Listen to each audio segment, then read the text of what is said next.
Góðan daginn, ágætu málþingsgestir, forseti Íslands og ráðherra. Velkomin til þings og við erum hérna ykkur að segja hérna í upphafi að það verið að taka ráðstöfunina upp og það líka verið að deila henni á Facebook. Það hérna kannski ágætt að segja að þegar einstök börn á landsvísu að þá þetta leiðin okkar til þess að gefa fleirum kosti á því að taka þátt í ráðstöfuninni. Hér á skjánum sjáum þið hvernig dagskráin teiknuð upp í dag. Við erum með, vil ég segja, ansi fjölbreytt erindi. Mörg þeirra, þetta er bæði fagfólk, foreldrar og systkini. Þannig að við erum að reyna að hafa þetta frá ólíkum sjónarhornum. En í lokin vonandi náum við að tengja alla það sem að ræða hér í eina og þétta sveit. Ég ætla að bjóða forseta Íslands, Guðna T. Jónassyni, að koma hér upp í pontu og setja formlega málþingið okkar. Gjörðu svo vel, Guðni.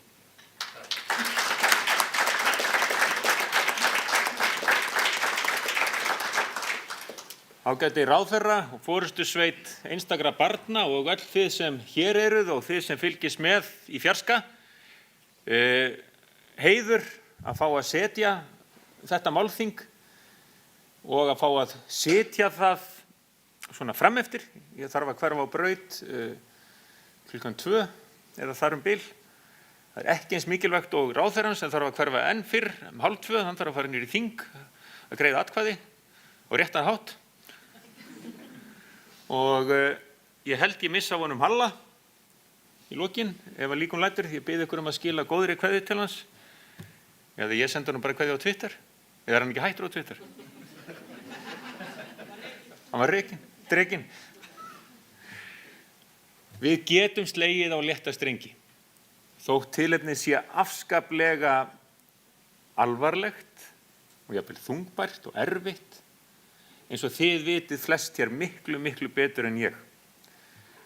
Ég man ennþá og man vel þegar ég sótti afmælishátíð einstakra barna fyrir 6 árum, tiltölulega snemma í minni forsetatíð, og það var svona ein varðan á þeirri braut að átta mig á hversu margt það væri í þessu samfélagi sem ég vissi bara ekki nógu mikið um. Ég hef verið þeirrar blessunar aðnjótandi að njóta þokkalegar heilsu svona meira og minna og allt fólk í kringum mig í svona mínum nánasta frændgarði og vinagarði. En málþingið þá, afmælishátíðin, vakti mig ásamt öðru til vitundar það að það fólk í þessu samfélagi sem þarf að sinna sínum einstöku börnum, sínum langveiku börnum og það nú bara hægara sagt en gert. Og þá eins gott að við reynum eftir bestu getu að veita þann stuðning sem hægt að veita. Svo það alltaf svo að við þurfum að leiða hugan að því hvernig við gerum það best, hvernig við útdeilum og hvernig við verjum takmörkuðu fjármagni, hvernig við stillum saman okkar strengi, hvernig við verjum kröftunum og allt þetta vel þess virði að ræða á málþingi til dæmis af þessu tagi. Svo man ég líka að ég fékk góða gesti í heimsókn á Bessastaði, þarna þar svona í kringum afmælishátíðina. Meðal annars ung stúlka sem hafði mikinn áhuga á bindinu mínu og ég á ljósmynd af því sem ég þykir afskaplega vænt Og það var þetta var eina glitrandi fatnaðurinn sem ég fann í örvæntingu núna í morgun þegar ég mundi degi of seint að maður átti að koma í einhverju glimmerdæmi og ekki með símann hjá Páli Óskari. En hér ég með bindið og aldrei þessu vant fann ég svona klút líka með smá svona glitri í. En mitt hlutverk hér felst miklu frekar í því að hlusta og setja þingið, en þar fyrir utan langar mig til þess að ljúka þessu setningar ávarpi, ef ávarp skildi kalla, með því að vitna í góðan dreng, Stefán Karl Stefánsson, leikara, sem lést fyrir nokkrum árum. Hann var góður vinur langveikra barna. Hann vildi leggja sitt að mörkum til þess að þeirra líf yrði ögn betra og ég man svo vel og skrifaði hjá mér og skráði orð sem hann lét falla á síðustu dögum ævi sinnar. Hann hafði eignast góðan vin upp á spítala, ungan strák, og hann sagði við hann, auðvitað manni ég þetta ekki frá orði til orðs, en þetta sagði Stefán: sterkasta vopn okkar sem berjumst fyrir lífi okkar sem langveikir einstaklingar vonin. Hana má aldrei taka frá okkur. Ég stend með þér 100% alla leið. Þú hetja og láttu engan taka frá þér vonina, því hún sterkari en stál og beittari en sverð. Hún kaldari og heitari en allt kalt og heitt. Og hún betri á bragðið en ísinn sem þú heldur á. Og þar með þetta málþing sett. Þakka ykkur fyrir.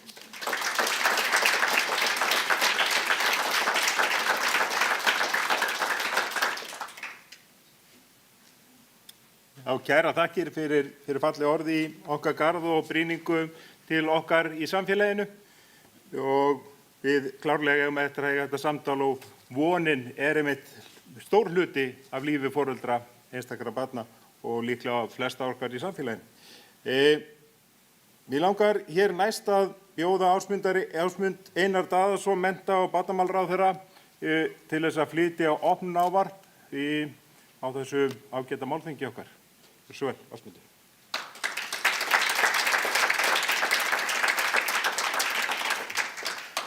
Forseti Íslands, ágæta forystufólk, einstakra barna og aðrir góðir málþingsgestir. Það mikil heiður að fá að ávarpa þetta málþing hér á degi sjaldgæfra sjúkdóma.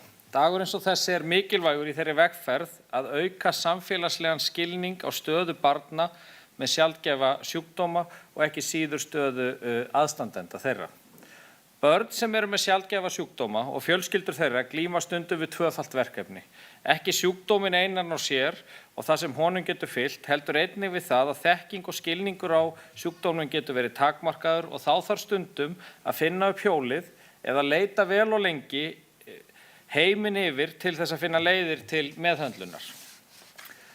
Eins og gefur að skilja það verkefni oftast á herðum foreldrana, en ekki síður finna systkini og aðrir aðstandendur fyrir því sem í gangi Á meðan það mikilvægt að sinna einstöku börnunum sjálfum, ekki síður mikilvægt að hlúa að fjölskyldum þeirra, sem margar leggja töluvert mikið á sig til þess að sinna einstaka barninu sínu. Fyrir 2 árum stóð félagið Einstök börn fyrir árveknisátakinu fyrir utan ramma, sem hafði það meðal annars að markmiði að varpa ljósi á þá vinnu foreldra og annarra forsjáraðila einstakra barna að eiga við kerfin sem veita börnunum þjónustu. Kerfin væru rekin af ólíkum aðilum, ríki og sveitarfélögum og samskipti milli kerfana væru ekki eins markviss og þau gætu verið. Þetta skapaði auka álag á foreldrana sem brynnu jafnvel út, eins og einmitt verður meðal annars farið yfir á þessu málþingi hér í dag. Þetta eru sögur sem hafa reglulega heyrst úr samfélaginu okkar árabil og eru sögur sem ættu ekki að heyrast.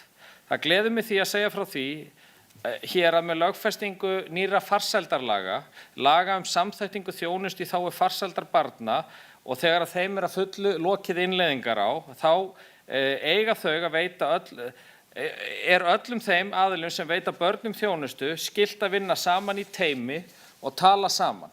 Gera barnið og fjölskyldu þess að hjartan í kerfinu í staðinn fyrir að kerfin vinni fyrir sig sjálf, hvert í sínu sílói eins og stundum virðist vera raunin. Samkvæmt þessum nýju lögum sem verið að innleiða formlega nú þessi misserin og tóku gildi 1. janúar 2022 þjónustu við börn skipt í 3 stig. Á því fyrsta eru öll börn, bæði þau sem þurfa þjónustu af einhverju tagi og önnur börn. Á öðru stigi eru þau börn sem þurfa einhverja þjónustu og á því þriðja börn sem þurfa flóknari þjónustu.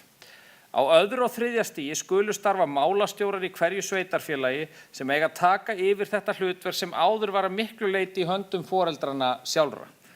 Að hafa yfirsýn yfir alla þjónustuveitendur og hlutverk þeirra, sem og að kalla til þá aðila sem þarf hverju sinni og eins og nafn málstjóra bendir til, stýra því að mál barnsins vinnist á markvissan hátt í samstarfi við foreldra og fjölskyldu. Þetta hannað til þess að létta þessum hluta af herðum foreldra og gera þau enn betur í stakk búin til að nýta orku sína í að hlúa börnunum sínum. Undir lögin falla öll kerfi, skólakerfið, heilbrigðiskerfið, barnavernd, félagsþjónusta, réttarvörslukerfið, íþróttastarf, tómstundastarf og svo framvegis. Eitt þema þessa málþings svo að systkini einstakra barna lendi iðulega aftar í röðinni, þar sem athygli fer eðlilega að miklu leyti á það barn sem glímir við sjaldgæfan sjúkdóm.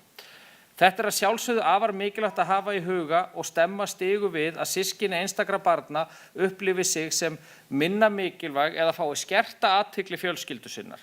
En þetta getur einnig verið afskaplega flókið verkefni. Það mikilvægt að við sem samfélag séum meðvituð það að þessi staða getur verið uppi. Að samskipti foreldra til dæmis við skólasamfélagið séu það opin að skólasamfélagið sé meðvitað stöðuna, íþrótt- og tómstundalífið einnig og allir þeir aðilar sem að fjölskyldan í samskiptum við hverju sinni.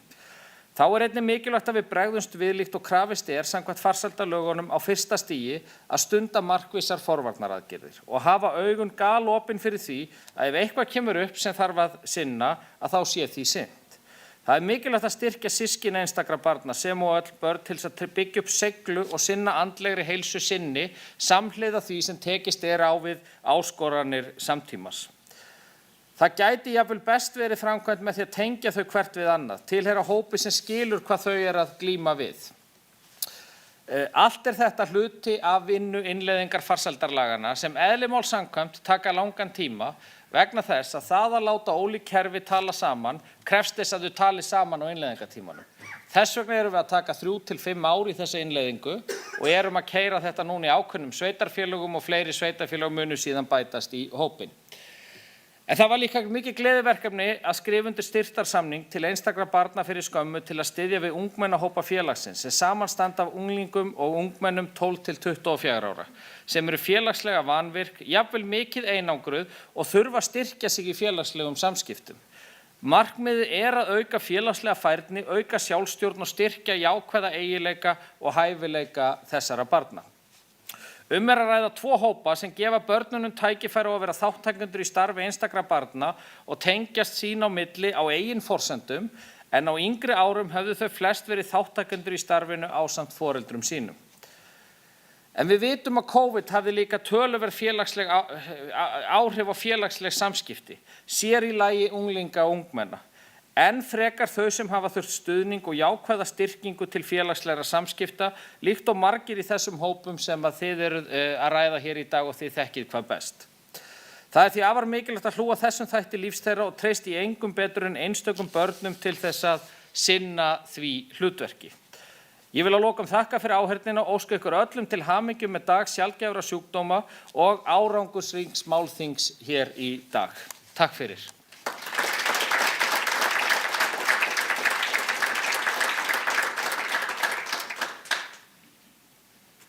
Kæra þakkir fyrir brýnandi orð og ég held ég fá að gera orð Guðna forseta og ykkar að einu að vonin og nýju lögin fari saman og að endingu verði þetta sterkari kerfi sem að tala sama tungumál líka á þessu innleiðingarferli þessum 3-5 árum. En kæra þakki fyrir þetta Ásmundur og þetta er góð brýning fyrir okkur og þann stuðning sem hefur sýnt félaginu okkar líka. Þá komið að, formlegri dagskrá með erindum og öðru slíku. Kæra þakki fyrir komuna. Þá ætlum við að fara í erindin með kannski örlítil praktísk atriði í upphafi. Já, ég ætlaði einmitt að fara í kaffin. Ég ætlaði einmitt að ræða kaffin. Það er kaffi og með því hérna fyrir framann. Þannig að það verður ekki, við stoppum ekki til að taka kaffitíma. Þannig að þið getið læst fram, reyndar aðeins núna fyrir þau sem sitja framarlega, þannig að kannski nota tíma núna og hægt að ná sér í kaffi eða vatn og með því.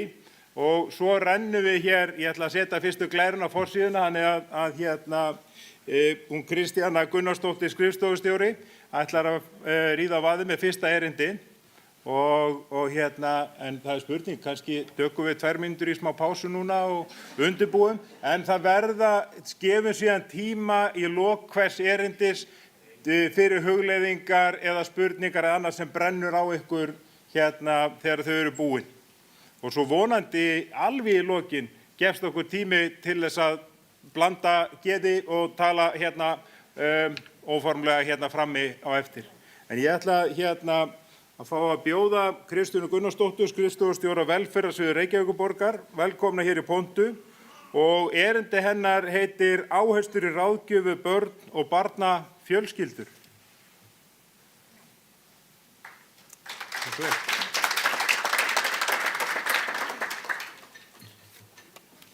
Já, takk fyrir forseti Íslands og kæru félagar í einstöku börnum. Takk kærlega fyrir að bjóða mér að vera hérna með í dag.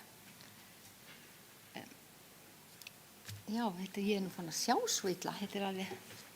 Já, velferðarstefna Reykjavíkurborgar, hún var samþykkt í júní 2021 og þetta er svona fyrsta stefna sinna tegundar á landinu, allavega hjá sveitarfélögunum og við erum ákaflega stolt af þessari stefnu.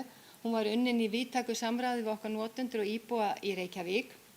Velferðarstefnan hún er rammi utan metnaðarfulla velferðarþjónustu.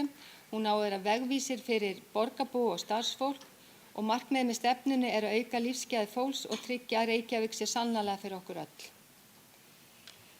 Stefnunni fylgja 7 stefnumarkandi áherslur og henni fylgja líka 58 aðgerðir sem á að vera lokið árið 2025.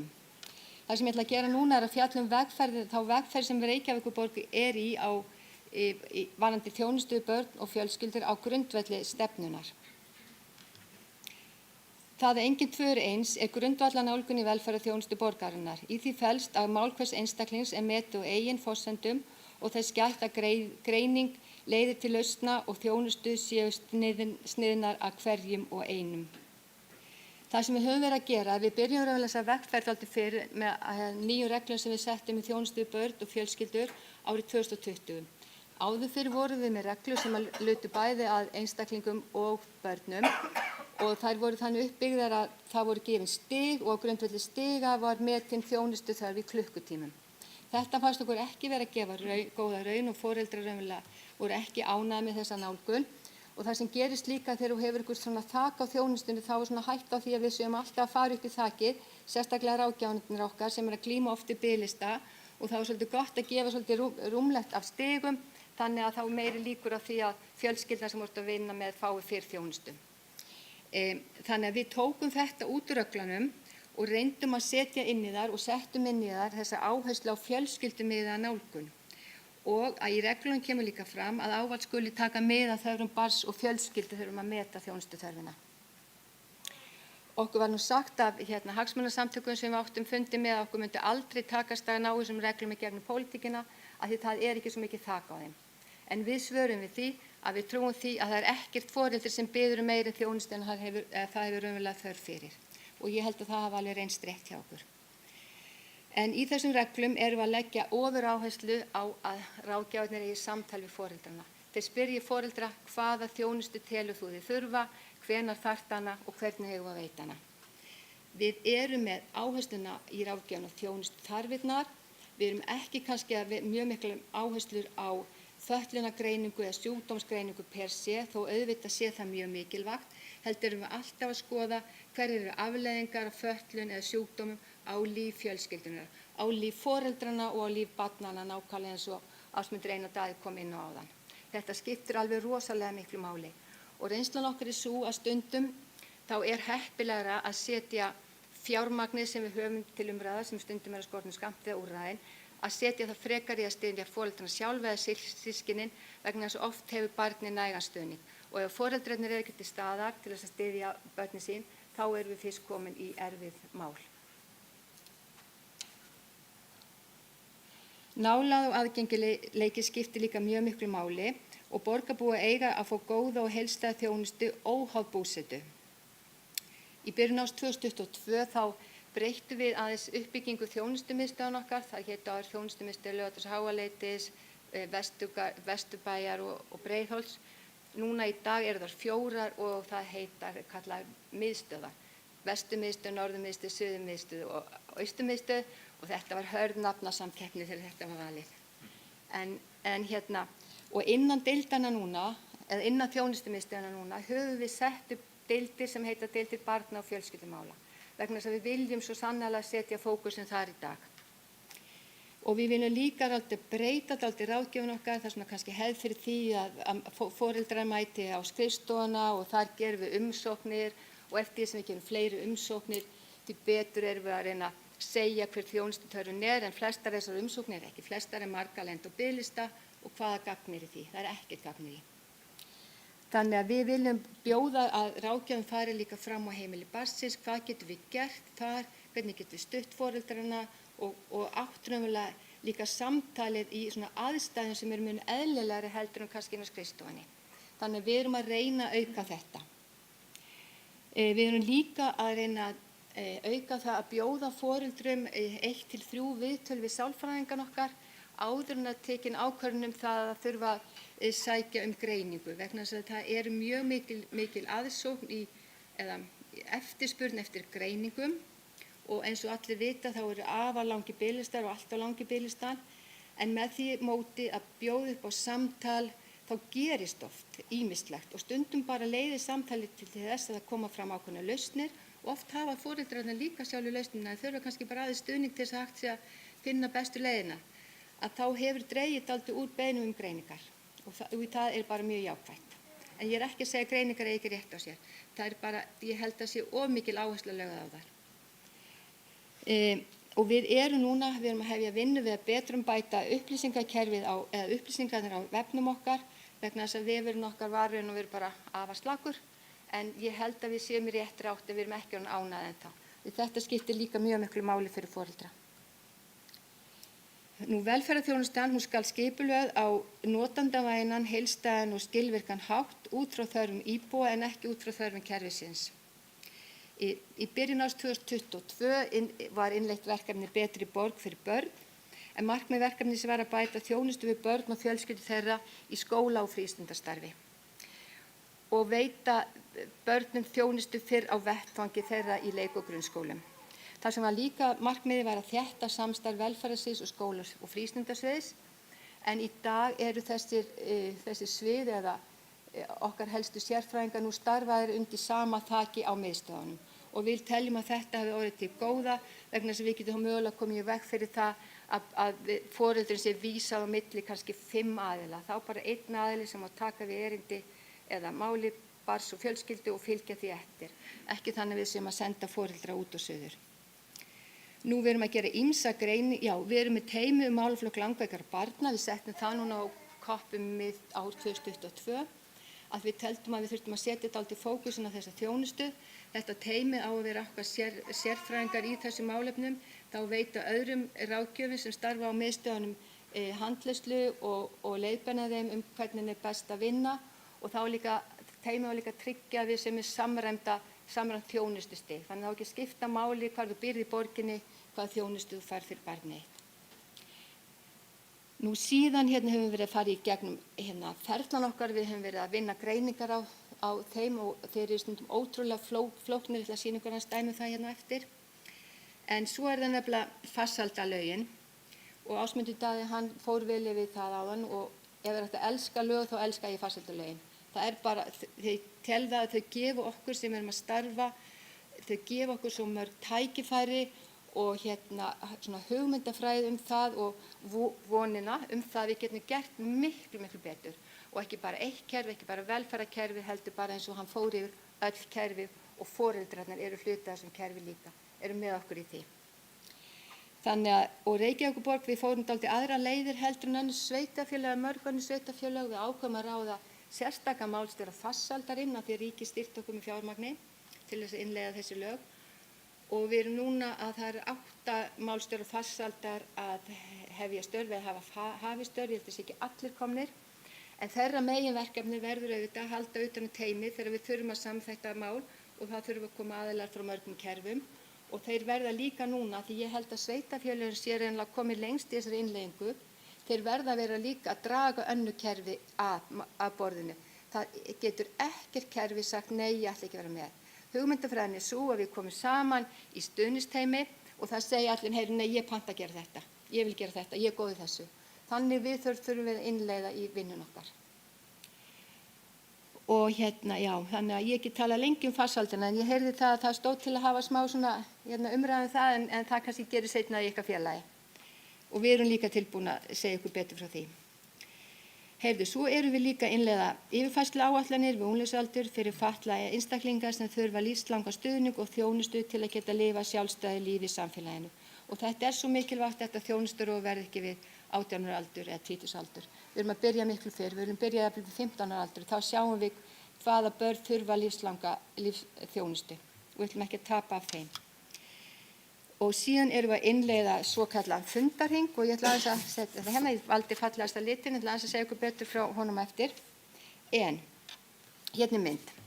Við ákveðum að taka hérna ferli beina frá skólinn til miðstöðva og við fengum hérna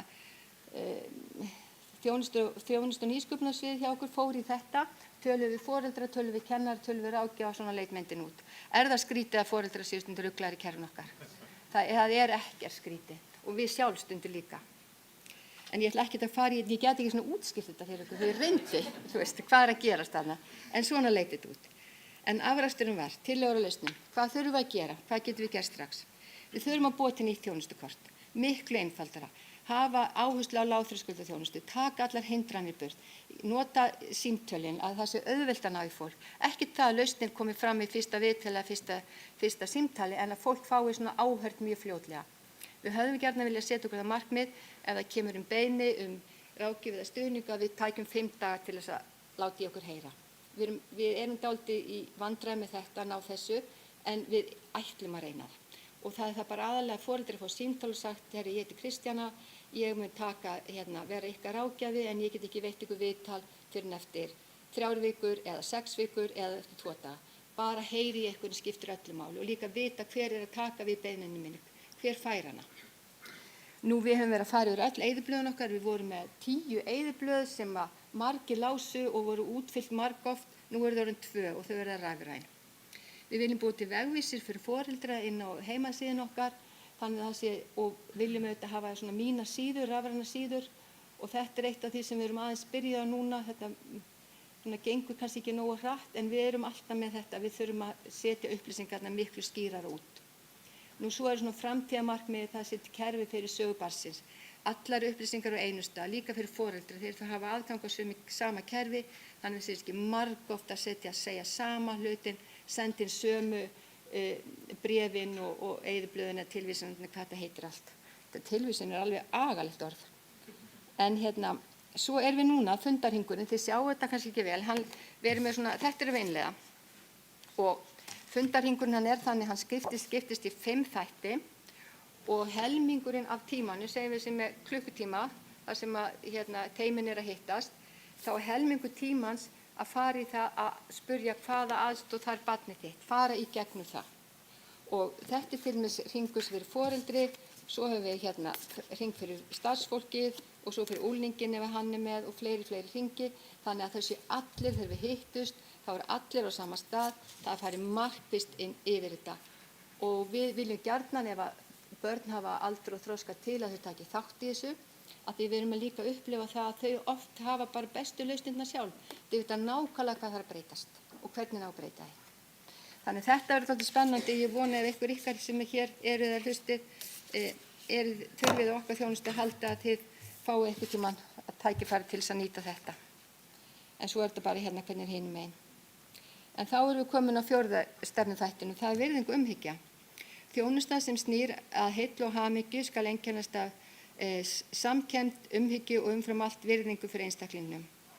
Og við erum, eins og ég er búin að segja, við viljum leggja miklu meira áherslu á virka hlustun og miðlun upplýsinga. Við höfum verið allt á upptekinni því, bara jafnvel í fyrsta viðtal að gera umsóknir. Af því að við erum umsóknardrifin, við erum svo góð þjónustu, við erum stjórnsýslustofnun, við erum búin að gera umsókn, þá erum við búin að upplýsa foreldra, þá erum við búin að biðlista, þá getum við sýnt fram á þörfina, þannig að við gleymum oft þessu samtali. Þannig að þetta er gegnumgangandi í okkar stefnu og reglum þar samtalið. Og þess vegna segjum við ekki taka auðvitað þess stundum að gera umsóknir bara strax á fyrsta degi. En við erum aðeins að segja við ráðgjöfum okkar, gefa ykkur smá tími í það. Talið við foreldra að reyna að koma með lausnir, kannski er ekki þörf á stuðningsfjölskyldu einstaklingsráðgjöf. Kannski getum við að skoða hvað er að gerast í skólanum, hvað er að skoðast í frístundastarfinu eða annarri þjónustu sem barn er að fá. Byrjum þar. Og svo þurfum við að styðja vel við starfsfólki okkar, því þeir eru það mikilvægast. Ef við höfum ekki gott starfsfólk sem ég trúi að við höfum yfir að ráða, þá getum við ekki veitt góða þjónustu. Og starfsfólki okkar að ráðgjafarnir eru ofta milli steins og sleggju, þeir sjá brýna þjónustu þörf, en það skortir fjármagn, skortir úrræði. En þá erum við líka að segja, bara gefið heiðarleg svör. Ekki draga foreldra á því að svara eitthvað sé ekki hægt eða ekki, eða við bara megum ekki veita þessa þjónustu á grundvelli reglna. Þannig að reyna að vera bara dálítið heiðarleg í okkar samskiptum við foreldra, af því að þó við eigum ekki til fjármagn og við eigum ekki til alltaf úrræðin, þá er engin afsláttur af því að við getum ekki sýnt virðingu umhyggju. Og aftur þetta samtal og samráði, að við erum núna að leggja áherslu á reglubundið og markviss samtal og samráð við ólíka en vel skilgreinda hagsmunaaðila, notendur og aðra borgarbúa. Við viljum styðjast miklu betur við reglubundnar notendakannanir og gagnadrifnar ákvarðanir. Árið 2020 það gerðum við könnun með foreldrar sem voru að fá stuðningsþjónustu hjá okkur og það voru svona alveg þokkalega niðurstöður en við getum bætt okkur og við erum að fara að setja aðra svona könnun í loftir árið 2022, sjá hvernig hún kemur út og sjá aðeins mismuninn á því, hvort við höfum náðið að bæta okkur eitthvað frá því síðast. Og við erum alltaf tilbúin í samtal og samráð við ykkur og aðra. Reykjavíkurborg veitir á hverjum tíma langöngum börnum með umfangsmiklar hjúkrunar- og stuðningsþarfir og foreldrum þeirra þjónustu og heimili þeirra. Þjónustan hefur verið í formi stuðningsfjölskyldu, heimastuðnings eða einstaklings- og uppeldisstuðnings á grundvelli þessara regla sem ég nefndi við ykkur áðan. Ég er ekki alveg svo viss það að þessi þjónustutættir henti oft þeim foreldrum sem eiga mjög langveik börn eða börn með lífsógnandi sjúkdóma, eru jafnvel í líknandi eða í lífslokameðferð, þá er þetta ekki þjónustutættir sem eru kannski beint að koma þeim að gagni. Þannig að við erum stundum að púsla saman einhverju sem á oft ekki við og lendum stundum bara hreinlega í vandræðum með það. Og við höfum fundið fyrir auknum kröfum á undanförnum árum á þjónustu velferðarsviðs til þess að koma að þessum málaflokki. Og það er þá, án þess að farið einhvern veginn fram samtal það hvert er okkar hlutverk, hvert er hlutverk sveitarfélagsins í þessu þjónustu. Vegna þess að ég held að við viljum mjög gjarnan koma að þjónustunni en til þess að við getum ekki, við megum ekki veita svona ófullburða þjónustu í svona viðkvæmum málum. Þannig að það er mjög brýnt að það fari fram samtal á milli ríkis og sveitarfélaga hlutverkaskiptingu og ábyrgð. Og við höfum nú þegar talað við Samband íslenskra sveitarfélaga, við erum búin að eiga fundi með þeim og erum að bíða eftir því núna að fá samtal við heilbrigðisráðherra þennan málaflokk. Af því það er mjög brýnt að og að þetta verði einhvern veginn sett í skýrari farveg fyrir foreldra og börn sem að þurfa þjónustunni að halda. En nú ég búin að æða í gegnum þetta allt saman og bara þakka kærlega fyrir mig og fá að vera hérna með okkur.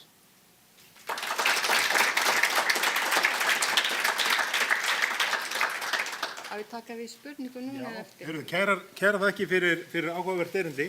Margir spennandi punktar sem komum fram hérna og ég efast ekki að ráðstefnu gestir hafi einhverjar annarkvæmt einhver svona hugleiðingar eða spurningar og við gefum svona cirka 2-3. Margrét með mikrofón hérna á ferðinni og þið réttir bara upp hönd og Magga skokkar salinn. Hvað þessi takki? Það hérna aftan á.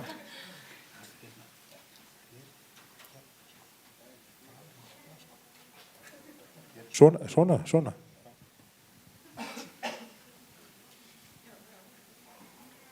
Það stundum þetta að ríða vaðið að byrja fyrstu spurningu eftir fyrsta erindi, svo opnast flóðgáttirnar, en gjörðu svo vel, ég trú ekki öðru heldur en það sé eitthvað sem að brennur. Já, gjörðu svo vel.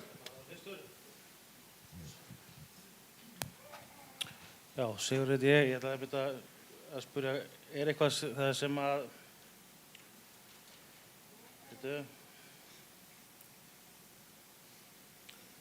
hvernig með það eins og, nú þekkjum við foreldrar ekki alltaf hvað við þurfum. Nei. Þá náttúrulega þetta samtal dálítið flókið. Hvað eru við með einhverja almennilega stefnumótun í því hvernig fræðslan á að vera fyrir foreldra? Fyrir foreldra?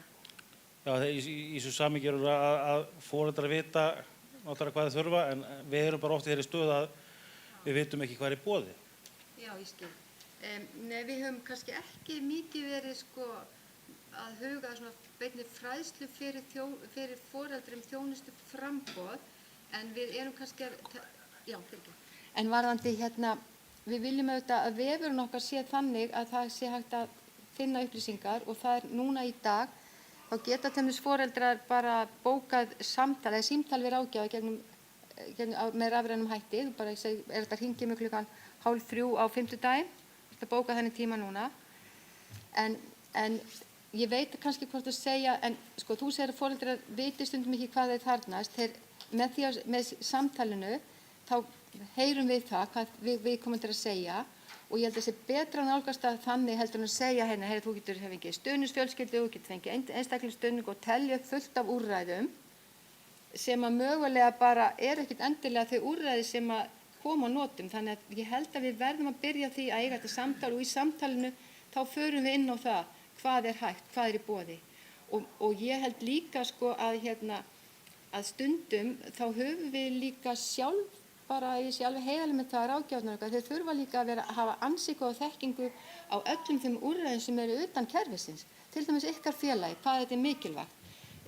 Félagi í einhverfu, ADHD-samtökin og fleiri. Þetta eru líka mjög mikla bjargir fyrir foreldra. Þannig ég veit ekki hvort ég að svara spurningunni nei, en við höfum ekki verið með fræðslu fyrir foreldra. En það kannski eitthvað sem við getum hugað af.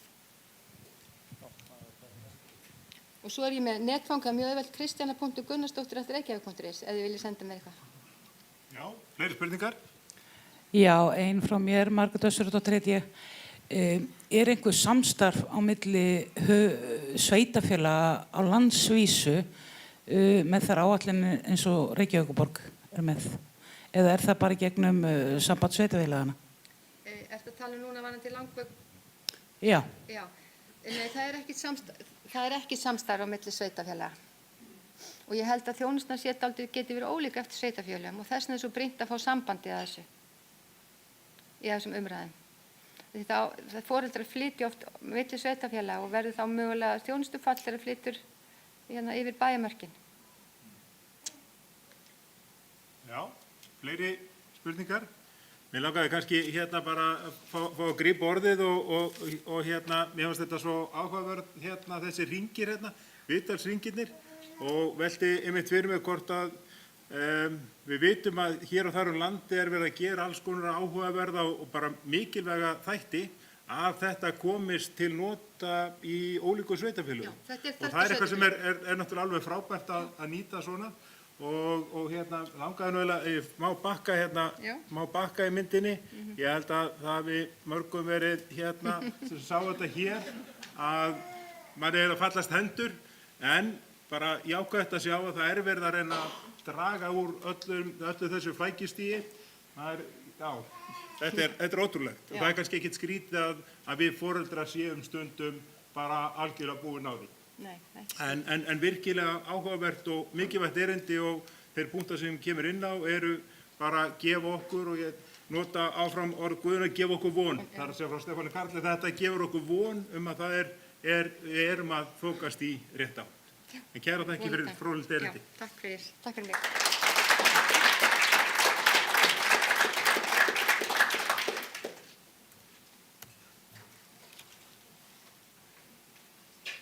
Já, þetta gerast á hrættan með mér, ok. Heyrði, þá komið að erindi frá Ingibjörgu Björnsdóttur sem nemi í félagsráðgjöf og erindi hennar hluti af meistararitgerð hennar, Okkar vakt líkur aldrei, kulnun í foreldrahlutverki.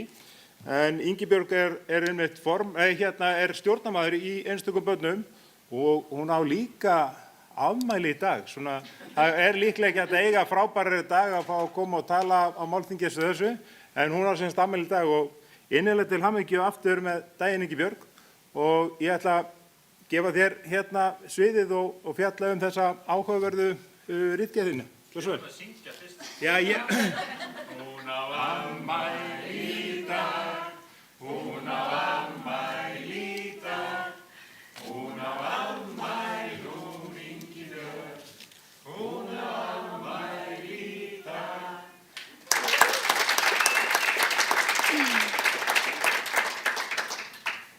Þakka ykkur fyrir, ég ekki mikið fyrir athyglinna en já, góðan daginn og ég heiti Ingibjörg og svo ég segi ykkur aðeins frá mér, þá ég foreldri ungs manns með sjaldgæfan sjúkdóm og einstök börn standa mér því nærri. Og ég segi þetta með leyfi sonar míns. En takk fyrir að bjóða mér hingað í dag og eins og Guðmundur sagði að þá ég nemi í félagsráðgjöf til starfsréttinda í Háskóla Íslands og ég ætla að kynna fyrir ykkur, gleym ég mér hérna, ég ætla að kynna fyrir ykkur mastersrannsóknina mína sem ég vann síðastliðið haust og verkefni heitir Okkar vakt líkur aldrei og upplifun og reynslu foreldra fatlaðra og langveikra barna sem sinna umönnunarhlutverki og hafa upplifað kulnun í foreldrahlutverki. En heiti fannst mér lýsa vel aðstæðum þáttakanda í rannsókninni. Leiðbeinandi minn var Ásta Snorradóttir, dósent í Háskóla Íslands. Og markmið rannsóknarinnar var að varpa ljósi á upplifun og reynslu foreldra fatlaðra og langveikra barna á Íslandi sem sinna umönnunarhlutverki og kanna upplifun þeirra af kulnun vegna þess hlutverks. Markmið var líka að skoða reynslu þessara foreldra af stuðningi eða stuðningsleysi og könnu var sérstaklega reynsla foreldra af því hvort stuðningur hafi verið nægilegur, hvort hann hafi verið auðsóttur og gagnlegur. Og markmiðið var að sama skapi að skoða hvaða stuðning fjölskyldan getur veitt þegar foreldrar þurfa á að halda og einnig hvernig kerfi getur mætt þessum foreldrum betur. Mikilvægi rannsóknarinnar felst meðal annars í að varpa ljósi á þær áskoranir sem foreldrar fatlaðra og langveikra barna búa við og benda á leiðir til að mæta þessum þörfum þessa hóps. En það talið að kulnun í foreldrahlutverkinu megi rekja til langvarandi streitu þar sem foreldrahlutverkið krefjandi og úrræði og eða stuðningur ekki nægilegur.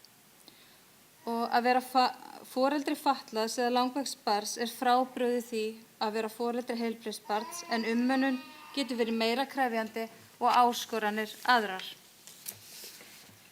Foreldrahlutverki mikilvægt og huga þarf að velferð foreldra til að stuðla að velferð þeirra, velferð fatlaðra og langveikra barna og annarra barna. Það mikilvægt að foreldrar geti verið til staðar en öll börn þurfa á því að halda að foreldrar hlúa þeim, verndi þau, veiti þeim leiðsögn og styðji við þau en slíkt grunnur að velferð þeirra. Rannsóknin var eigindleg og viðtöl voru tekin við 8 þátttakendur.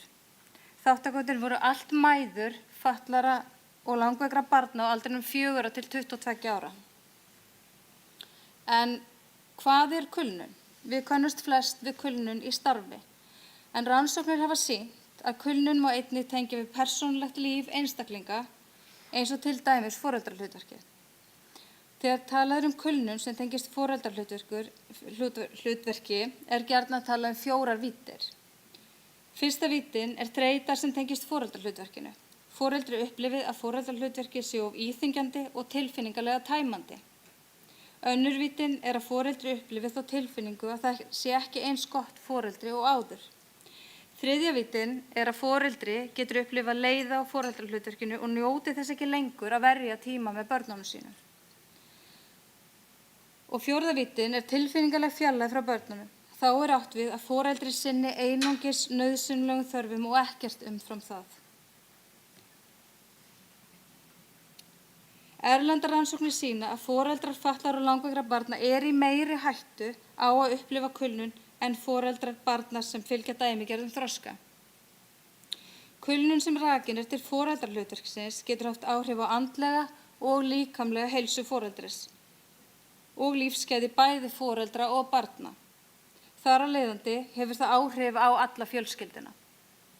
Talið að kulnun í foreldrahlutverkinu megi rekja til viðvarandi streitu til lengri tíma. Ein móðirin lýsti upplifun sinni svona. Þetta svona bara það að fara fram úr á morgnana var átök. Ég vissi það þegar ég var búin að stíga á gólfið við rúmstokkinn. Ég þarf að fara að klæða barnið í föt. Ég bara nenni ekki að klæða það í föt enn einu sinni. Skipta á bleiunni. Ég bara gat það ekki. Ég gat ekki hreyft leggi eða limi og labbaði inn til barnsins.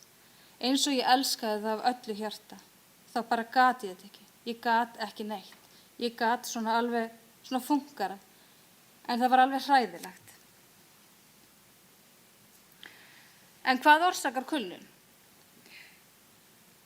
Ákveðnir áhættuþættir geta aukið líkur á að einstaklingar upplifi kulnun en á móti koma verndandi þættir sem draga úr þeirri áhættu.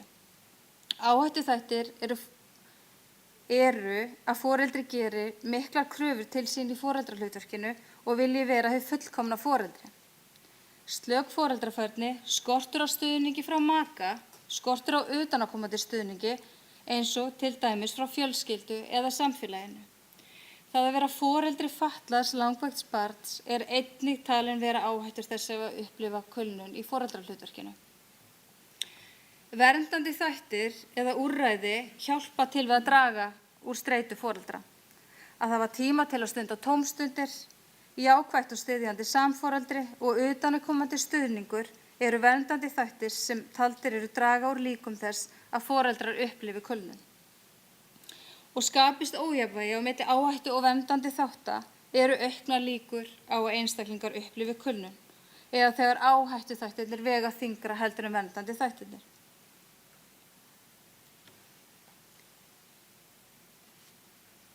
Niðurstöður rannsóknar, ég skipti þeim í 4 þemu og fyrsta þemað að vera foreldri fatlaðs langveiks barns. Já, ég að reyndlista. Annað þemað fjallar kulnun vegna umönnunar hlutverks. Þriðja þemað fjallar stuðning frá nærumhverfi og 4. og síðasta þemað snýr að stuðningi frá hinu opinbera. Að vera foreldri fatlaðs langveiks barns. Allir þátttakendur upplifðu álag og áskoranir tengdar því að vera foreldri fatlaðs eða langveiks barns og var upplifun þeirra mörguleyti lík en á sama tíma var hún ólík. Umönnunarþarfir barnanna voru ólíkar og sömuleiðis aðstæður mæðranna. Mæðurnar áttu það sameiginlegt að upplifa áfall í kjölfar þess að í ljós kom að alvarlega fötlun eða alvarleg veikindi væri að ræða hjá börnunum. Mæðurnar upplifðu margar hverjar að það hafi tekið tíma að átta sig á aðstæðum sínum eða þessum nýja veruleika sem þær stóðu frammi fyrir. Mæðurnar upplifðu jafnframt að í upphafi hafi þær ekki gert sér grein fyrir álaginu sem fylgdi því að vera foreldri fatlaðs eða langveiks barns og hversu stórt verkefni væri í vændum. Óvissan framtíðina var mikil, hvernig mun líf fjölskyldunar og barnsins verða í framtíðinni var eitt stórt spurningamerki. Mæðurnar margar hverjar höfðu áhyggjur en reyndast forðast þær hugsanir. Fötlun og veikindi barnanna voru ólík og því framtíðan meiri óvissa hjá einhverjum, eins og ein móðirinn sagði. Þegar við missum barnið, það er alveg vitað en við vitum bara ekki alveg hvenar. Þá verður lífið ekki eins og það var áður. Við þurfum alveg að læra að lifa upp á nýtt eins og hinir sem eru ekki í svona verkefni. Umönnunarþarfir barnanna voru ólíkar og það fór eftir fötlun og veikindi barns hversu mikla og sérhæfða umönnun börnin þurftu á að halda.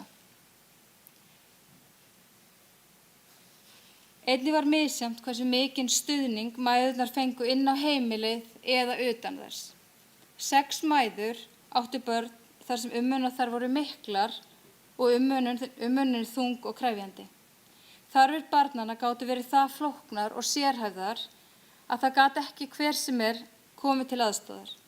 Umönnunarþörfin jókst jafnvel þegar börnin urðu eldri. Mæðurnar upplifðu foreldrahlutverkið eða umönnunarhlutverkið krefjandi og verða erfiðari með tímanum. Þær sem áttu börn sem þurftu á mikilli umönnun halda fundu fyrir því að eftir því sem börnin urðu eldri jókst frelsi þeirra ekki eins og hjá fólki í kringum það.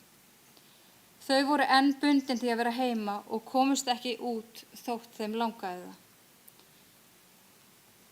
En eins og ein móðirinn lýsti í viðtali, klukkan 8:30 á kvöldin þá komumst við ekki út.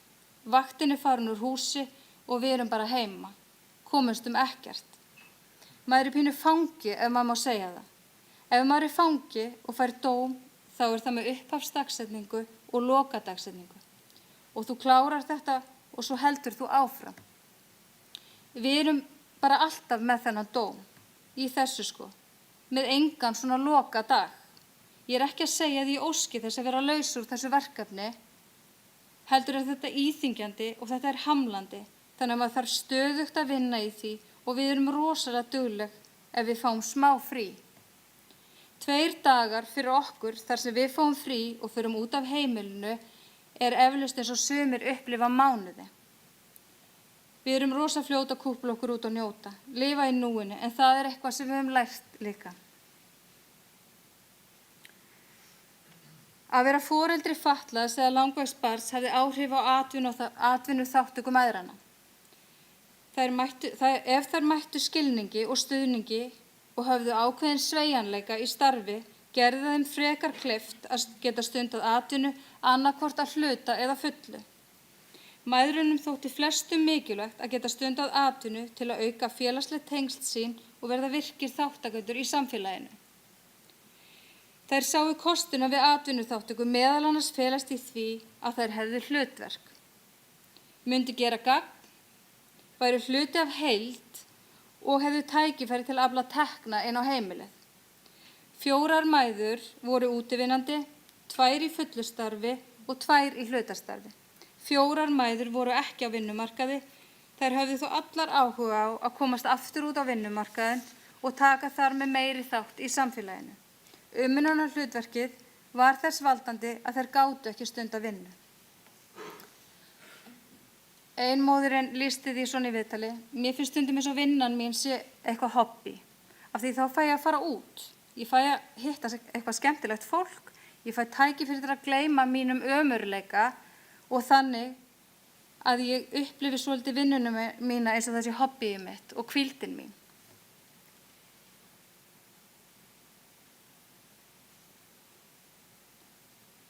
Að eiga fatlað langveikt systkini, en allar mæðurnar í rannsókninni minni áttu önnur börn. Og mæðurnar töluðu flestar systkini fatlaðs langveiks barns og áskoranir sem fylgdu því.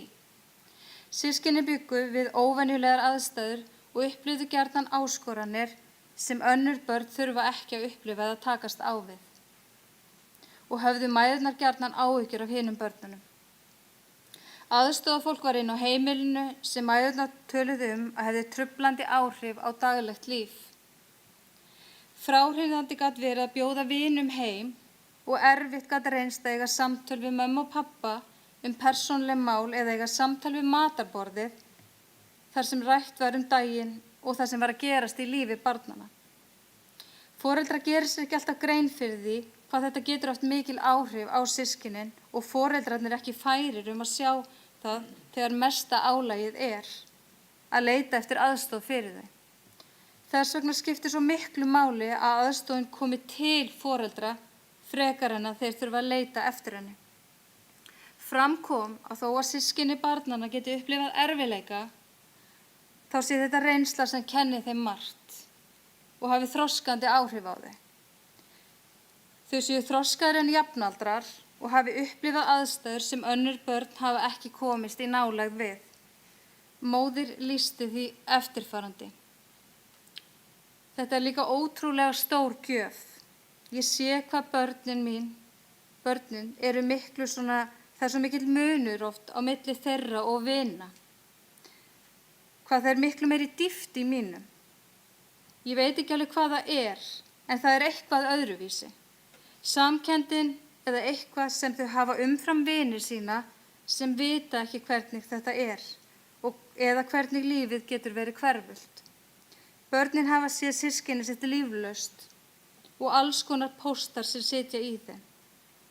Kannski en þau vita og eru búin að læra ótrúlega mikil af þessu og eru ennþá að læra.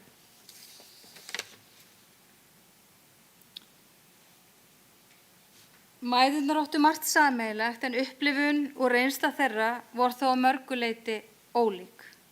Þær lýstu allar líðan sinni sem mikilli þreytu og miklu orkuleysi og einnig upplifðu þær áhugaleysi. Orkan til að fylgja hlutum eftir var lítil sem engin og höfðu mæðurnar sig ekki í að gera hluti sem voru áður ekkert mál. Þær voru á misjöfnum stað og þær sem töldu sig á betri stað en áður fundu fyrir því að það þurfti minna til þess að þær yrðu alveg búnar á því.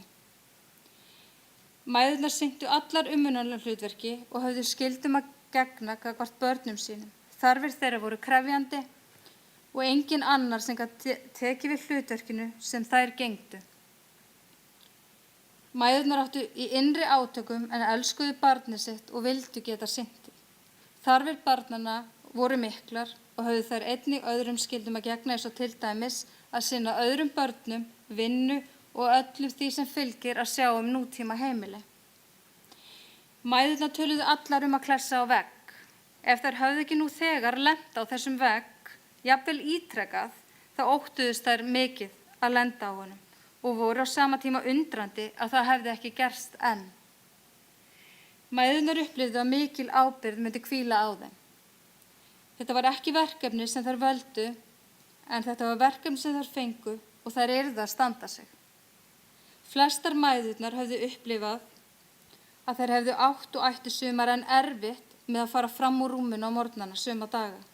Þær gátu það hreinlega ekki og voru jafnvel í rúminu allan daginn eða lögðust í rúmið yfir daginn vegna orkuleysis. Þreytan og orkuleysis var eitthvað sem allar mæðurnar töluðu og það hefði mikil áhrif á þeirra daglegt líf. Svefnleysi var líka algengt sem gerði þeim erfitt fyrir að takast á við foreldrahlutverkið, heimilið og önnur verkefni. Svefnleysi mátti bæði rekja til þess að börnin þörfnuðust umönnunar yfir nóttina og einnig vegna þess að mæðurnar höfðu áhyggjur. En hvað orsakaði kulnunina? Allar mæðurnar töldu að orsakir þess að þær upplifðu kulnun mætti rekja til margra ólíkra þátta og væri að ræða samverkandi áhrif þeirra. Mæðurnar upplifðu allar álag og streitu í tengslum við að vera foreldri fatlaðs eða langveiks barns. Ef langvarandi veikindi var að ræða, tíðar sjúkrahúsinnlagnir, erfið og eða krefjandi atvik eða upplifanir tengdar sjúkdómum heilkennum barnanna, eins og til dæmis erfið flog, reyndist það mikið álag á mæðurnar. Þær náðu ekki að slaka almennilega á og þær voru alltaf undirbúnar því að eitthvað myndi gerast. 2 mæður búsettar utan höfuðborgarsvæðisins upplifðu það flókið ef eitthvað óvænt kæmi upp á. Það reyndist þeim erfitt ef flytja þurfti börnin á sjúkrahús, en í mörgum tilfellum þurfti að flytja börnin á sjúkrahús í Reykjavík. Þá þurfti til dæmis að fara frá öðrum börnum og heimilinu og óvissan var hversu lengi foreldrið eða foreldrarnir yrðu í burtu. Mæðurnar áttu það sameiginlegt að upplifa eða hafa upplifað óöryggi og óvissu og eða hræðslu varðandi framtíðina. Vita var að sum börnin myndu ekki lifa lengi og olli það áhyggjum. Kerfið var flókið, seinvirkt og mikill tími færi að halda utan allt sem tengdist barninu. Hvort sem það var að endurnýja umsóknir, lyfseðla, panta tíma hjá læknum eða passa upp á öll sérþjónusta væri í lagi. Mæðrunum fannst stuðningurinn ekki nægilegur og upplifðu jafnvel skilningsleysi þegar óskað var eftir auknum stuðningi og það þyrfti að sanna hversu krefjandi umönnun barnsins væri. 2 mæður eiga börn sem eru komin yfir 18 ára aldur og allt varð flóknara við það. Eftir að barnið var fullorðið og mikið álag sem fylgdi í kjölfarið. Ein móðirin orðaði það svona: það að lenda á annarri plánetu með nýjum umferðarreglum og að fá það verkefni að vera með svona mikið veikan einstakling, og ég meina fólk sem hefur kynnst í að vera með foreldra sína veika og það býr ekki einu sinni hjá þeim og það gjörsamlega búið á því. Það bara tímabundið, því annarkvort fer það síðan inn á stofnun eða deyr, eða hvað veit ég, og það svo sem það sama í þessu tilfelli. En þetta er svo langt og þú sérð ekki fyrir endan á þessu verkefni. Aldrei, ekki á meðan annarkvort barnið lifir eða þú.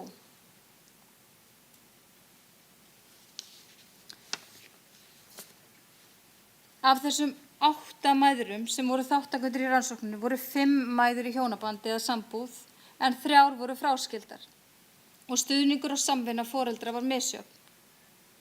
Ef stuðningur frá maka eða fyrrverandi maka var til staðar var álagið minna á mæðurnar. Eins gátu foreldrar stutt hvort annað á erfiðum tímum. Þó svo að foreldrar búi ekki saman verkefnið ennþá til staðar. Ef stuðningunum var lítill eða ekki til staðar frá maka eða fyrrverandi maka reyndist það mæðrunum erfitt. Álagið og ábyrgðin var þá meiri á mæðurnar. Mæðurnar upplifðu margar hverjar að álagið væri meira á þeim og feðurnir myndu frekar geta sinnt vinnu og haldið sinni rútínu. Álagið og ábyrgðin á að halda öllu gangandi myndi sjálfkrafa falla á móðurinnar.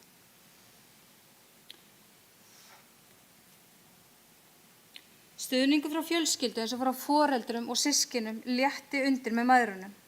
Stuðningur frá fjölskyldu var sjaldnast aðstoð við umönnun vegna þess hve krefjandi og sérhæfð umönnun gat verið. Stuðningur frá fjölskyldu var því frekar að létta undir foreldrum á annan hátt, eins og til dæmis að aðstoð með hin börnin, vera til staðar, aðstoðin á heimilinu með heimilsverk og einnig gat verið fjárhagslegan stuðning ef fjárhagsstaða foreldra var slæm. Misjafnt var hvernig tengsl þáttakenda voru við fjölskyldu og tengdafjölskyldu. Þær mæður sem voru með stuðning frá fjölskyldu upplifðu þann stuðning mikilvægan og töldu það dýrmætt að hafa gott bakland. En helmingur þáttakenda var með stuðning frá fjölskyldu. Mæðurnar sem höfðu stuðning frá fjölskyldu greindu frá því að ef þær þyrftu á að halda, myndu þær geta fengið þann stuðning sem þær þyrftu. Fjölskyldan væri öll að vilja gerð en þær þyrftu að bera sig eftir aðstoðinni.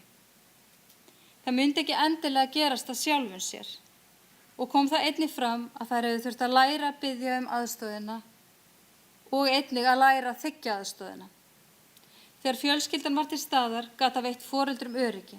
Þegar eitthvað bjátaði á gat verið dýrmætt að vita að það var einhver til staðar fyrir foreldruna og fjölskylduna. Móðir sem upplifði stuðning frá foreldrum sínum lýsti því: líf mitt myndi ekki ganga upp. Ég hugsa oft vá hvað ég heppin að eiga þau að og þau búa hérna nálægt og þau séu frísk og geti og vilji hjálpa mér eins og þau gera. Þegar stuðningur var ekki til staðar frá fjölskyldu gátu ástæður þess verið margar.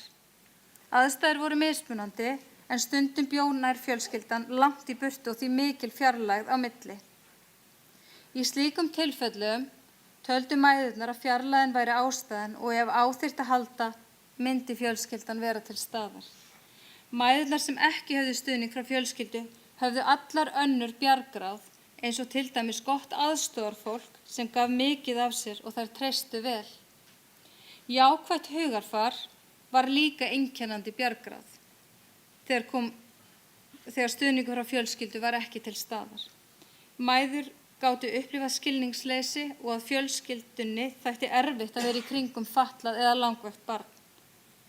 Og því lítil samskipti þrátt fyrir að foreldri hefði lagt mikið á sig til að takast á við það.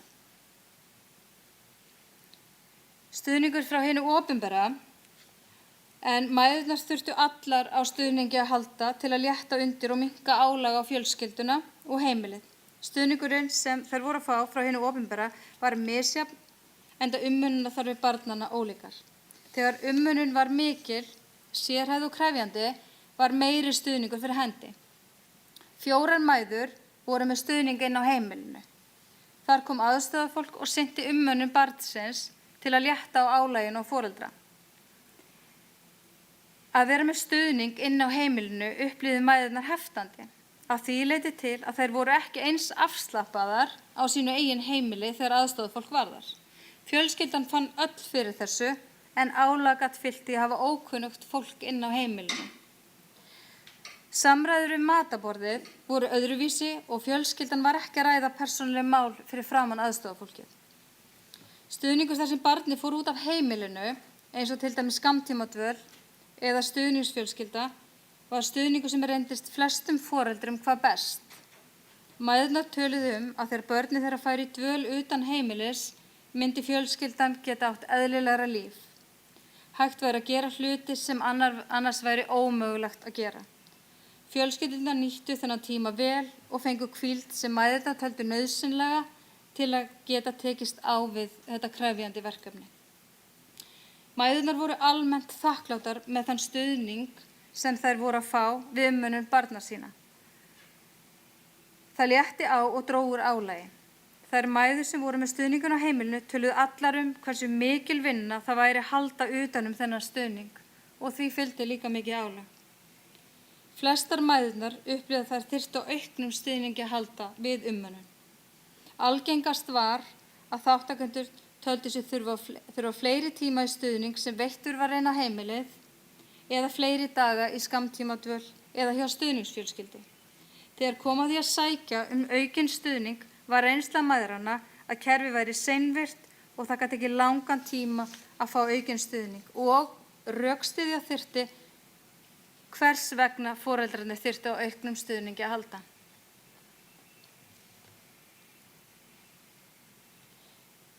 Fjárhagslegur stuðningur frá ríkinu til að styðja við foreldra fatlaðra og langveikra barna töldu mæðurnar mikilvægan og nauðsynlegan til að koma til móts við fjölskyldurnar. Fjárhagslegur stuðningur frá hinu opinbera til foreldra gat og reynst mæðrunum hamlandi, sem gerði það að verkum að annaðhvort þurftu mæðurnar að vera í fullri vinnu, engri vinnu og þiggja foreldragreiðslur, ættu þau rétt á þeim, eða vera í hlutastarfi og geta ekki þegið foreldragreiðslur. Einnig féllu foreldragreiðslur niður þegar fatlað barn varð 18 ára. Ef að mæðurnar gátu ekki sinnt fullri vinnu eða gátu ekki verið á vinnumarkaði, gat reynst þeim erfitt að ná endum saman. Makar þeirra mæðra sem voru ekki fullri vinnu eða vinnumarkaði þurftu þá að vinna meira til að afla tekna inn á heimilið. Mæðurnar 2 sem eiga fötluð börn sem eru komin yfir 18 ára og greindu frá því að stuðningi við foreldra væri ábótavant, en sá stuðningur sem foreldrar fái falli niður þegar börnin verði fullorðin. Allt er óbreytt, umönnunin er sú sama, fatlaður langveikur einstaklingur en búsettur á heimili foreldra sinna, en foreldragreiðslur falla niður þrátt fyrir að foreldri sinni sama hlutverki og áður.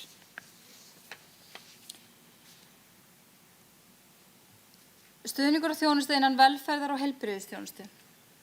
Allar mæðurnar voru í tengslum með bæði velferðar og heilbrigðiskerfið eða höfðu verið það á einhverjum tímapunkti. Reyndist það mæðrunum flókið og mikil vinna sem fór í að halda utan þá þjónustu og þann stuðning sem barnið og fjölskyldan þurfti á að halda í daglegu lífi. Mæðurnar áttu flestar börn sem þurftu á reglubundnu eftirliti að halda hjá sérfræðingum, þurftu að leggjast inn á sjúkrahús eða þurftu á einhvers konar sérþjónustu að halda, eins og sjúkraþjálfun, iðjuþjálfun eða talþjálfun. Mæðurnar höfðu allar upplifað hvernig kerfið gat verið hamlandi fyrir notendur að því leyti til að foreldrar þyrftu í miklum mæli að leita eftir þjónustu og stuðningi innan kerfisins. Kerfið liti vel út en þegar á reyni sé jafnvel ekki hægt að treysta á það.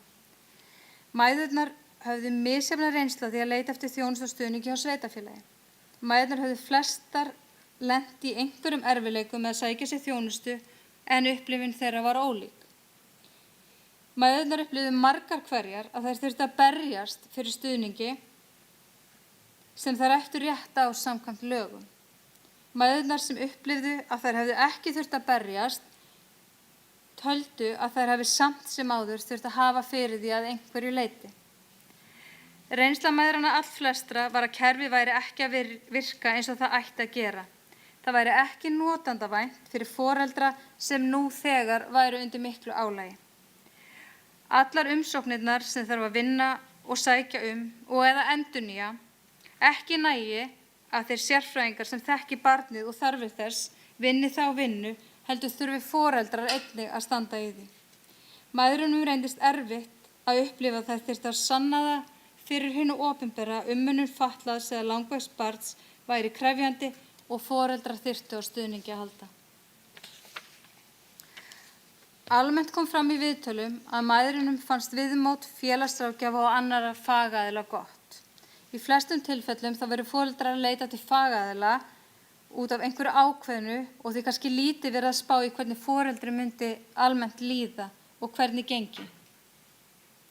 Móðir hafði þó aðra sögu að segja en hún upplifði að hún þyrfti að halda fagaðilum góðum til þess að þeir væru með henni í liði og til að tryggja að þeir séu að gera það besta fyrir barnið hennar og fjölskylduna.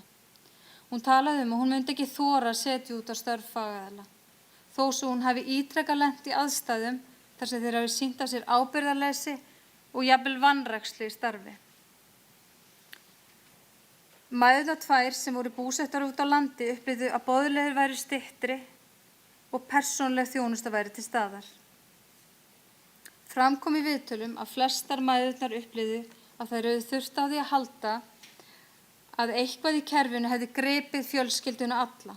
Foreldrum hefði verið veittur tilfinningalegu stuðningur sé til staðar fyrir systkinin, foreldrum leiðbeint áfram og fjölskyldunni fylgt eftir. Mæðurnar tvær sem áttu barn sem voru fullorðir upplifðu erfiðleika og flækjur innan kerfisins á þeim tímamótum þar sem barn varð fullorðinn einstaklingur.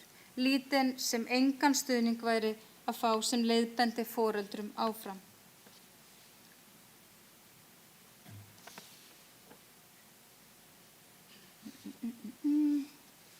Og svona í lokin að þrátt fyrir mikla erfiðleika var aðdánavert að sjá hvernig mæðurnar höfðu komist í gegnum erfiða kafla og sýnt af sér mikla þrautseigju og seiglu. Þetta var verkefni sem foreldrar völdu sér ekki en þeim var úthlutað og tókust þáttakendur á við það miklu æðruleysi, hlýju og tilbúnir að gera sitt allra besta. Þann lærdóm sem draga má af rannsókninni að foreldrar fatlaðra og langveikra barna sinna flóknu og margþættu verkefni og staða hvers og eins foreldris ólík. Þar að leiðandi þarf stuðningur og þjónusta verið í samræmi og þarfir hverrar og einnar fjölskyldu. Og svo við tölum aftur vonina sem við tölum búin að vera hérna gegnum gangandi í dag, þá það von mæðranna að fjarlægðar yrðu þær hindranir og flækjur sem foreldrar rekast sífellt á í kerfinu. Eins og ein móðirinn orðaði það, maður lifir alltaf í voninni að hlutinni breytist. Ef ekki þá hjá því, þá í framtíðinni fyrir einhverja aðra. Og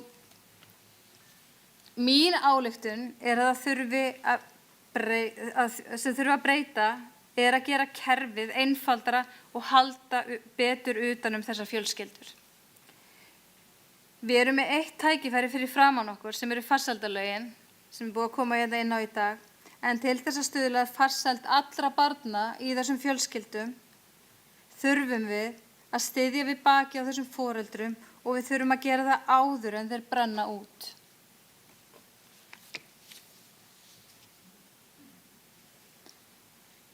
Mér langar að þakka fyrir og mér langar að færa sérstakar þakkir til þeirra þáttakenda sem voru í rannsókninni, en án þeirra hefði þessi rannsókn ekki verið möguleg. Takk fyrir mig.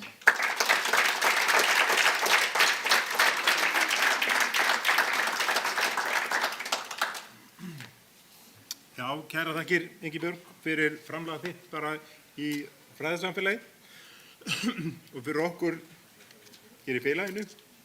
En ég held að þetta séu... Já, kæra þakkir fyrir komuna. Takk. Og ég held að ég tengi bara við fullt af þeim atriðum sem að koma fram í þessari rannsókn.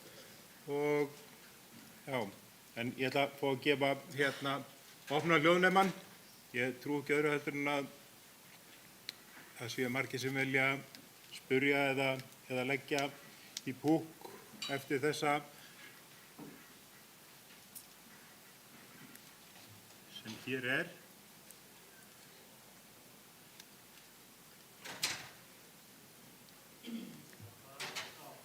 Magga er með hljóðnema.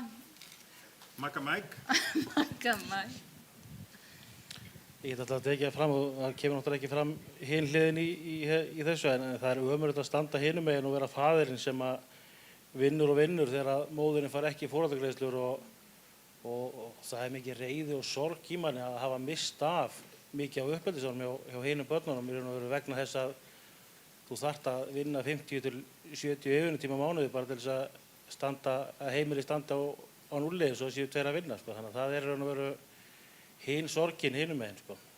og er ekkert síður spennandi. En í dag er ég brunnin út og er í raun og veru í mæðrahlutverkinu líka, þannig að þetta er í raun og veru mjög fræðandi rannsókn hjá þér. Takk fyrir.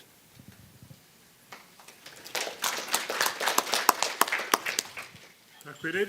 Fleiri komment? Já.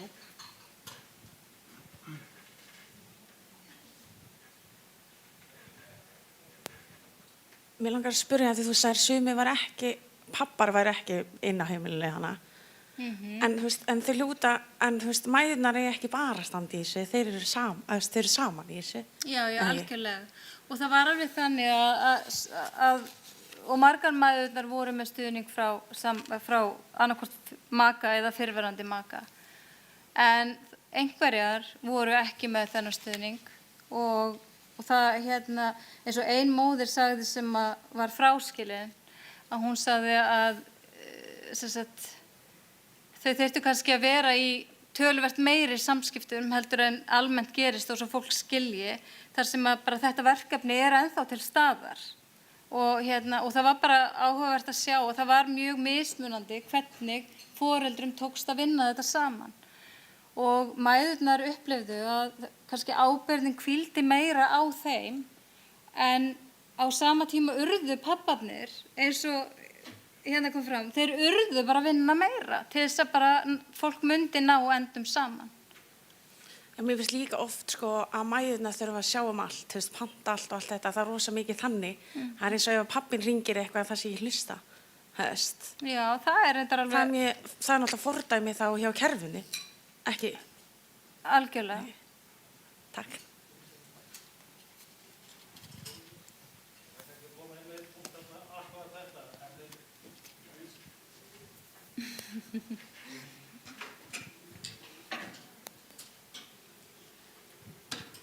Ég get alltaf sagt að upplifun marga feðra sem ég tala við er sú í raun og veru að þegar við mætum á fundi og án þess að gagnrýna einhvern hátt í raun og veru, hann misskilist ekki, þá er ekki að meina neitt í raun og veru á annan makan eða hinn, en ég hef ekki tölu á því sem ég stess niður á fundum og það er hort á makan minn en ekki mig. Við erum með 2 fötluð börn og við skiptum bara megna vinnu bara ótrúlega vel á milli af því annars ekki hægt að lifa af. Þannig að það ótrúlega oft sem að spurningarna vísa alltaf að konni. Það ekki, kerfi gerir bara ráð fyrir og það eru bara flestir þjónustaðilar sem að koma nýjir inn. Það bara undantekningarlaust að það alltaf hort á og fúna þótt að ég sé kannski með þennan bolta. Það alltaf vera að spurja konna eða fara að henni meira. Þannig að það líka kannski eitthvað sem að kerfið má taka til sína. Það eru oft tveir foreldrar. Algjörlega, algjörlega. Og þetta samvinnuverkefni. Já, ein í lokin kannski eða ef ekki þá held ég að þessi rannsókn sé í sjálfsög kannski bara upphafið af einhverju meira. Það alveg ljóst að það eru fleiri mæður í öðrum aðstæðum. Hér hefur samfélagið verið að breytast, mæður á erlendum uppruna með mjög lítið bakland og annað, staða feðra. En ég horfa á þetta sem ákveðið upphaf í áframhaldandi ferli og mikilvægt að fá þessar raddir inn í þetta samtal hérna hjá okkur og við stjórnvöld og þessi kerfi. Mér langar aðeins að fá að bæta því að út af því að í minni rannsókn voru bara mæður og ég fekk bara ótrúlega góða svörun þegar ég óskaði eftir og ég fekk aðstoð einstakra barna til þess að nálgast þátttakendur og ég óskaði sérst eftir foreldrum. Þannig að mögulega hefði ég átt að óska sérstaklega eftir að hvetja pappana þess að setja sig í samband og taka þátt. En það kannski bara vettvangur fyrir aðra rannsókn því að mér var hugsað til ykkar pappana. Þannig að bara svo það sé alveg. Það var alltaf meiningin að þetta væri bæði feður og mæður og bæði þessi sjónarhorn kæmust til skila. Já. Já. En bara kærar þakkir.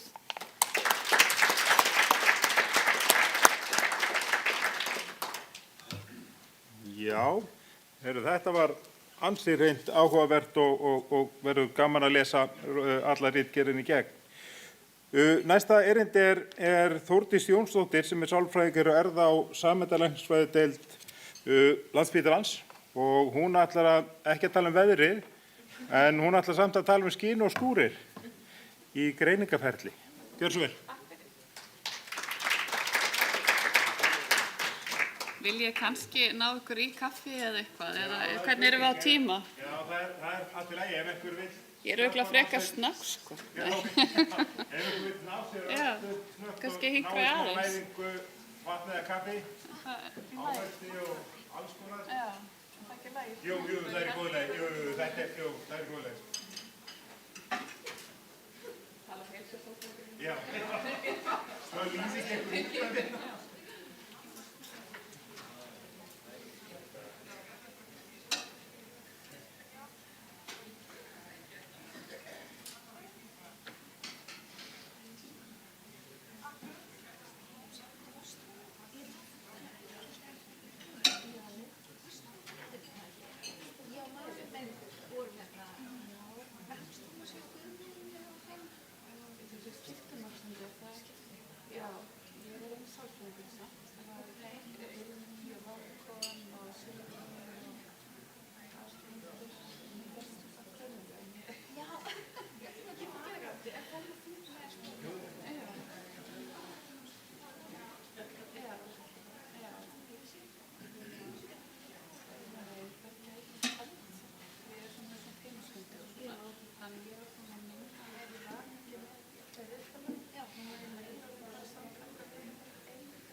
Já, það ekki bara? Já.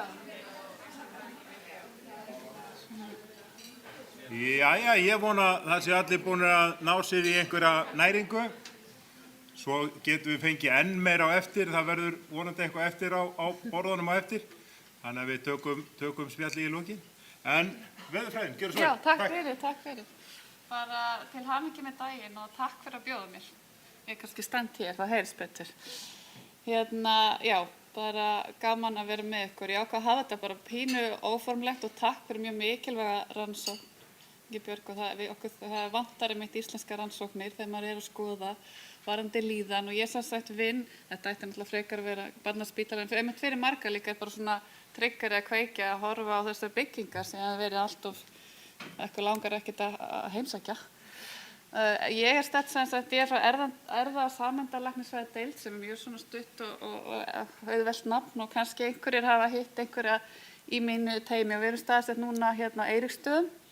Og þetta svona alls konar myndir af alls konar fólki sem vinnur þarna en það er kannski einhverju hitt Hans Tómas lækni eða erfðaráðgjafinn okkar og þau voru mitt báði fyrir góðri kveðju og það voru glimmerkjólar og kúrikarstígvél og alls konar stuð þar líka og með ykkur hér í anda og já, þannig ég mjög glöð, ég var lengi bara sem aðstofamaður, byrjaði kringum 2016 og komst svo gat fengið stöðu eða svona barðist fyrir að fá stöðu sálfræðings á deildinni því að ég þarf ekki að segja ykkur kannski einmitt hvað það er mikið, hvernig andleg líðan og hvað mikið sársauki og mikið erfiðleikum sem kom upp að vera að ganga bara bæði það að fara í gegnum þetta kerfi og fá erfiðar niðurstöður og fá ekki niðurstöður og allt þar á milli. Þannig að ég hélt ég myndi kannski toppa með flókinni mynd en það er búið að toppa það og ég held reyndar að greiningaferli geti verið svipuð mynd og þessi sem við sáum áðan hjá Kristjánu. Þannig en þetta er samt svona, já, greiningarferðalagið sem er bara eins og mörg ferðalög, þau eru misskemmtileg, mislöng og sum virðast svolítið vera endalaus. Og við rekumst á alls konar hindranir og hittum alls konar fólk og á leiðinni og eins og ég var að hugsa hvað ég að fjalla um líðan eftir greining og hvað við þið eru sérfræðingarnir. Þið hafi upplifað allar þessar tilfinningar, hvernig get ég komið inn með eitthvað innlegg en þá langar mig bara að koma og grípa kannski boltan og þakklátt fyrir einmitt að vissi að þessari mikilvægu rannsókn kulnun og bara útskýra hversu eðlilegt það er miðað við hversu sturlaðar aðstæður sem þið eru oft í sem foreldrar og hvernig álag sem við þekkjum og vitum allar sálfræðikenningar og bakvið hvernig er að reyna að fungera við þessar aðstæður. Þannig að og við kannski bökkum aftur þessa mynd, ég sem sagt vildi bara og svo ég geti spurt og hvort sem er inni á milli eða ég vildi bara aðeins hafa þetta svona óformlegt. Þannig að, já, og veðrið, ég einmitt skin og skúrir á þessu ferðalagi og út af því ég var nú bara satt við eldhúsborðið hjá mömmu minni og var þar helgina fyrir norðan og ég var hvað á nú að heita þessi fyrirlestur og eitthvað greiningaferli, líðan eftir greiningum, nei það er svo leiðilegt, þú verður að segja eitthvað annað. Þannig að, Og ég hugsa bara að ég hef bara aðeins myndir og við tölum bara aðeins saman því að við myndum vilja að greiningar og við sem vinnum á minni deild, við myndum vilja óska að ef við komum að málum að þetta sé bein og breið leið og blár himinn og en oft kannski við endan á veginum ef þetta er beinleið þá er þetta kannski mjög erfiður áfangastæður sem við lendum á þótt að leiðin sé stutt og bein eða að leiðin sé bara alls ekki bein og við vitum að við erum ekki ennþá búin að rata á endastöðu, við erum ekki komin með neina niðurstöðu, þá er það allt annars sársauki sem fylgir því.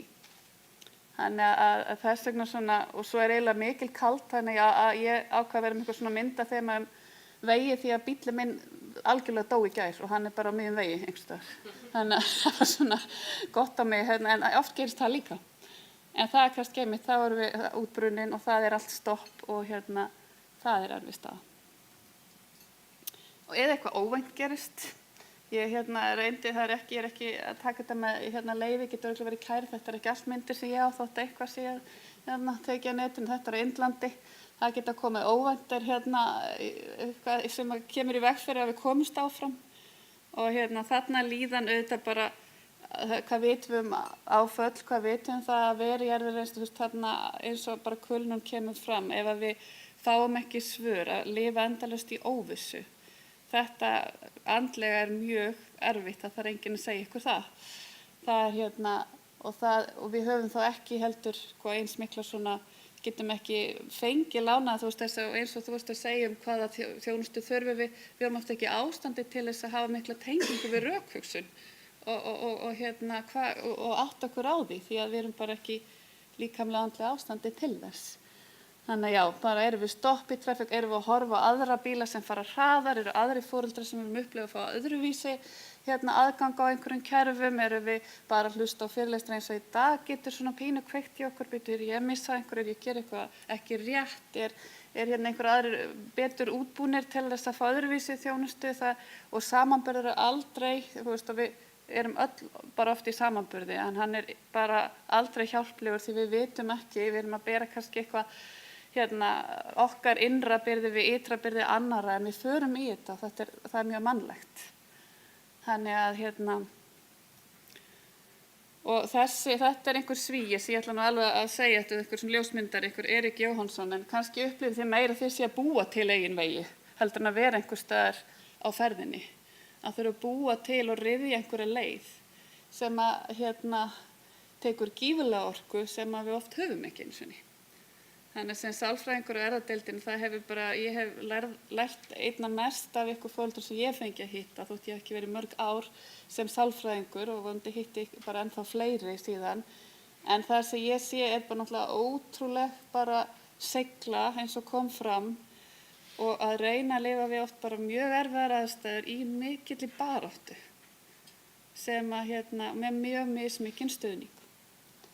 Og þannig að það sé ekki einu sinni komin leið, heldur erum við alla daga að reyna að búa til einhverja leið. Þannig að þess vegna svona fannst mér, og þessi kannski svona sem sálfræðingur, hvað reynir maður að gera og hvað vill maður að fleiri fá þjónustu bara hvar sem er svo sem einmitt í kerfinu, að þegar við erum að gangi í gegnum erfiða hluti og það er líka eins og segi, það er ekki alveg, við sjáum ekki alveg hvenær, þetta er ekki bara eitthvað tímabil og þetta við erum að búa við einhvern veruleika sem við erum að reyna að finna út úr alla daga og að þá er þetta auðvitað ein stór flækja oft og sem betur fer með að sálfræðingar bara njóta einhverja aðferð sem hafa sýnt einhvern árangur en við þurfum samt að sérsníða fyrir hvern og einn, því alveg eins og foreldrarnir eru líka einstakir og þannig við þurfum að finna leiðir.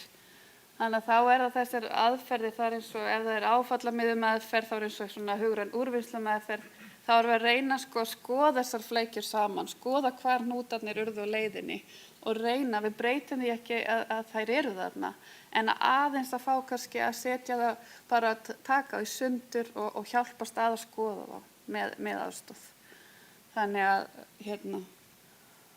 og hitt sem mikið eða er ekki kannski áfall þá svona aðeins til að sýna bara og svona kenningarnar á bak eins og hugræn atferlismeðferð þar sem við erum að skoða bara og þið getið þetta svona þurr mynd en bara við hugsaum eins og rannsókn bara þegar ég að skoða hvernig er líðan, hvað í gangi, bara hjá hverjum sem kemur, þá það svona, hver eru aðstæðurnar, hvað helst, og svo sko ég líkaminn, hvað þú kannski, hvað vitum við, þú ert ósofin, þú ert ekki, þú ert búin að vera í streitu ástandi og óvissu mjög lengi, hvað vitum við þá, hvernig kerfi virkar, og hvað tilfinningar, það kannski hræðsla, það reiði, það getur verið ýmislegt, þetta teiknum við upp kannski saman, hvað helst og hvaða hugsanir koma þá.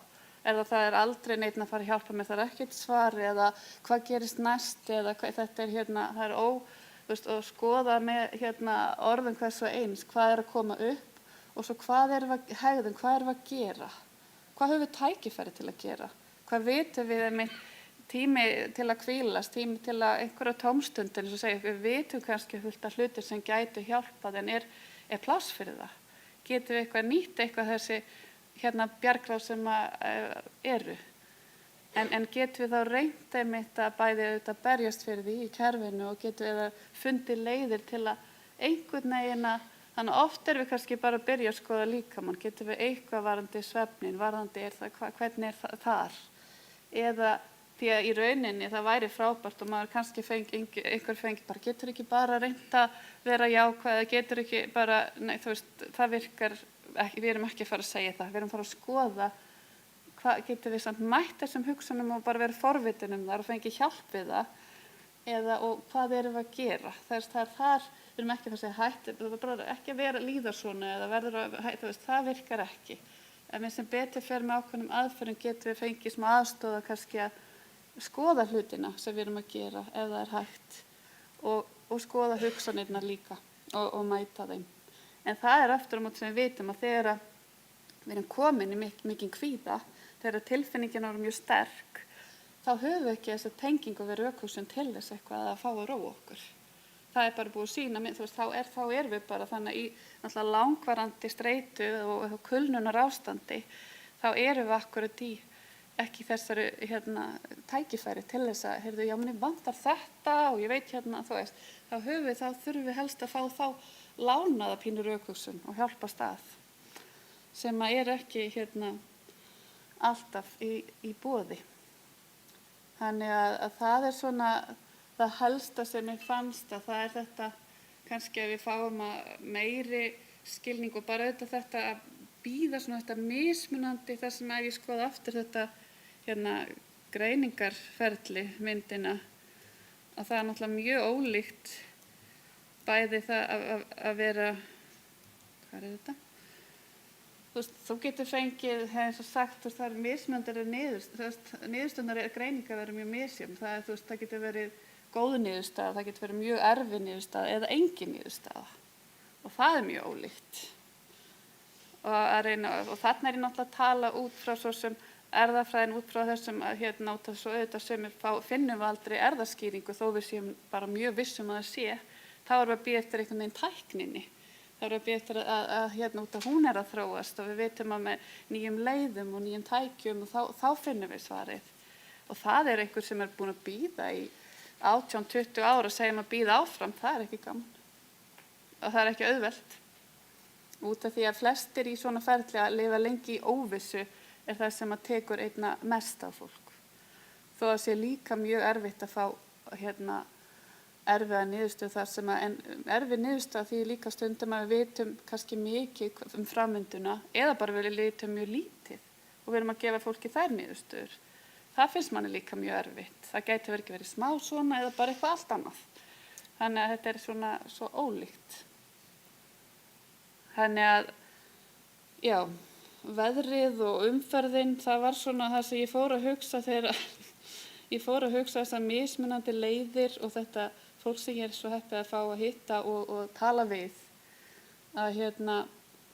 Þannig að ég svona ákvað bara ef við gætum vonandi bara spjalla meira saman og hafa þetta bara stutt og eða kemur einhverjar spurningar og ég geti reynt að svara svona og ætlaði líka bara að grípa og var spennt að heyra mitt rannsóknina og að tengja því okkur vantar bara fleiri líka fyrir feður, fyrir foreldra meiri rannsókn til að styrkja, við vitum þetta samt flest en við þurfum gögnin til að sýna kerfinu til þess að standa saman og fá meiri þjónustu Og annað líka sem þarf ekki kannski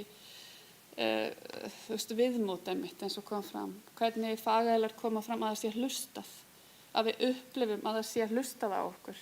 Það ekki sem eitthvað sem ætti að vera flókið og að þeir séu alltaf sérfræðingarnir. Þið viti mest hvað í gangi og að það eigi að hlusta á það. Út af því að það geta verið alls konar bara stundum ég á fundum með læknum og öðrum og segi bara mikið hluta mínu starfi að laga eitthvað sem var til í samskiptum innan kerfisins. Ég væri mjög til að eyða tímanum í eitthvað annað oft, en það það sem gerist. Að ítrekka kannski, mann sé ekki trúa að það sé ekki þessi hlutir. Þannig að já, þess vegna kannski, ég vissi ég snögg, þannig þess vegna bætt inn kaffi og svona. En endilega, ef þeir eru með einhverja spurningar eða spjall og líka eftir eða tölvupósti seinna þá bara takk. Ég með eina spurningu eða kannski nokkrar. Já. Ég móðir einstaks barn og og það að verða 18 ára þessu ári síðan hún fæddist. Við upplifum það foreldrarnir þegar hún var greind, læknirinn hringdi með greininguna. Læknirinn vissi ekkert hvað var á bakvið hinum með símalínuna. Já. Svo heppilega vildi til að foreldrar mín voru heima. Barnsfaðir var í vinnu. Já. Og svo var mér bara sagt að fara á netið og leita upplýsinga. Mín spurning svo, ég vona að þessi verkferill sé ekki til staðar og sé bara harðlega bannaður innan Landspítalans. Mér var aldrei boðið sálfræðiaðstoð eða foreldrum. Þannig að við þurftum bara að harka þetta á okkur. Nákvæmlega. Sem við gerðum á mismunandi vegu. Já. Það þá rétt skilið hjá mig með það sem þú ert búin að segja að þá fulltrúi frá erfðalækningadeildinni viðstaddur eða sálfræðingur viðstaddur hjá lækni með foreldrum þegar greining liggur fyrir? Ennþá það þannig að það allavega ekki, við köllum inn nema sé samið eitthvað símtal eða annað, annars einmitt ekki að gefa niðurstöðu nema í niðurstöðu viðtali og það yfirleitt alltaf það ekki alltaf, ég ekki ennþá búin að ég að berjast fyrir að fá meiri starfshlutfall en ég núna í 20% stöðu. Við getum það þarf miklu meira sem að bara berjast fyrir og ég trú á að takist út af þörfin við getum sýnt hana. Ég reyna að vera með í sumum niðurstöðu viðtölum en það einmitt það sem ég að segja núna sem ég hef áhyggjur af inn á deild hjá mér eða til að berjast fyrir, ég bara sumir kannski að fá vonandi ágæta þjónustu, aðrir kannski enga. Það ennþá svolítið misræmi út af því að það sé ekki meira í boði en við reynum alltaf það ekki, það allavega erfðaráðgjafi og læknir yfirleitt í niðurstöðu viðtölum og þá áhelst að bjóða tíma hjá mér ef fólk vill það.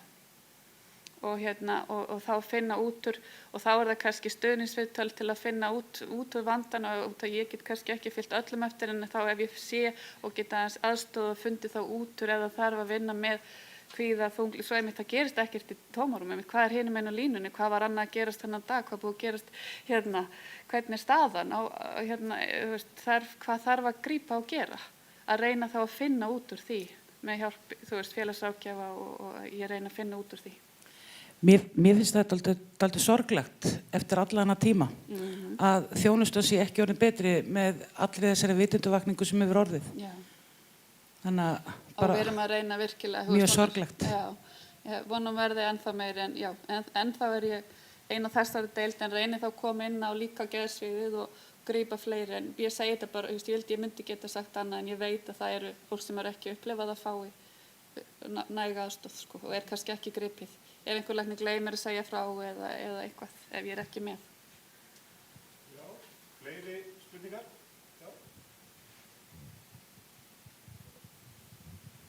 Já, svona fyrst þegar að rannsaka þetta, þá svona langaði að spyrja að því nú þetta hort í þetta sem kulnun hjá okkur. Mín upplifun allavega líka svo að þetta hálfgerð svona áfallastreitur öskun, en áfallið aldrei búið, þannig að það erfitt að vinna úr því í raun og veru, þannig að alltaf svona skemmtileg spurningar til sálfræðinga að skoða þann part í raun og veru, af því að þetta er ekki, að þetta er viðvarandi áfall í raun og veru, en ekki endilega bara kulnun. Þannig að hún lýkur ekki þótt þú vinnur úr kulnunni. Nei, það er nefnilega alveg rétt hjá þér og þetta er hérna, og það er það sem ég sé í minni vinnu með þeim sem ég, þú veist, er að þetta er, þú veist, viðvarandi áfall, þú veist, og það er alltaf verið kannski að tryggja eitthvað sem að minnir það á, þú veist, þannig að það er svo, þú veist, að finna og vinna með þessi einkenni að fá hjálp út að þetta er svona ítrykkað og þegar kannski bara barnið sem elskar mest getur líka, þú veist, minnir það á hluti sem að, og þetta þegar heimurinn er öðruvísi sem maður bjóst við, það að þurfa að breyta þessari, bara hvernig maður bjóst við eitthvað yrði, það er sársaukafullt, það er ferli sem tekur langan tíma og þú veist, og þetta er aldrei búið, hvernig, og það þurfum aðeins meiri svona, sem við getum byggt á erlendum rannsóknum og annað, það væri líka gott að skoða það meira hér, hvernig allir út af því að margir eru með foreldrar klár einkennum áfallastreitu einkenni eða ná alveg þessum skilmerkjum. Þannig að það er auðvitað, það er ólíkt en þú veist, það er sem áður því ég segi út að mann langar líka þessum degi að vera þú veist, það er rosalega oft dýpt og mikið tilgangur og þótt að sé sko svona mjög sársaukarfullt margt í lífinu þá er líka rosalega einstakt líf oft en mjög erfitt og þarf þess vegna meiri hjálp. Já. Sammála.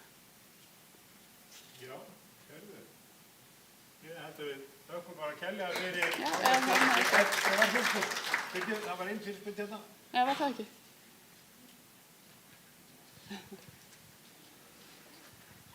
Misti af. Mér langar að spyrja þegar þú talar einstaklingana sem að fá ekki greiningu. Já. Þú veist, að vera að bíða eftir tækninni og þetta.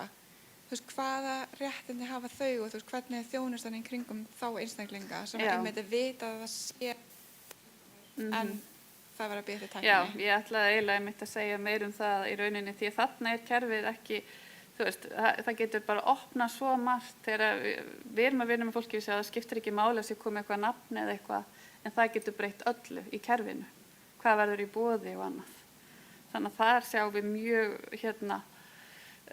já, það er sem er eitt að sársaukarfyllsta að horfa upp á.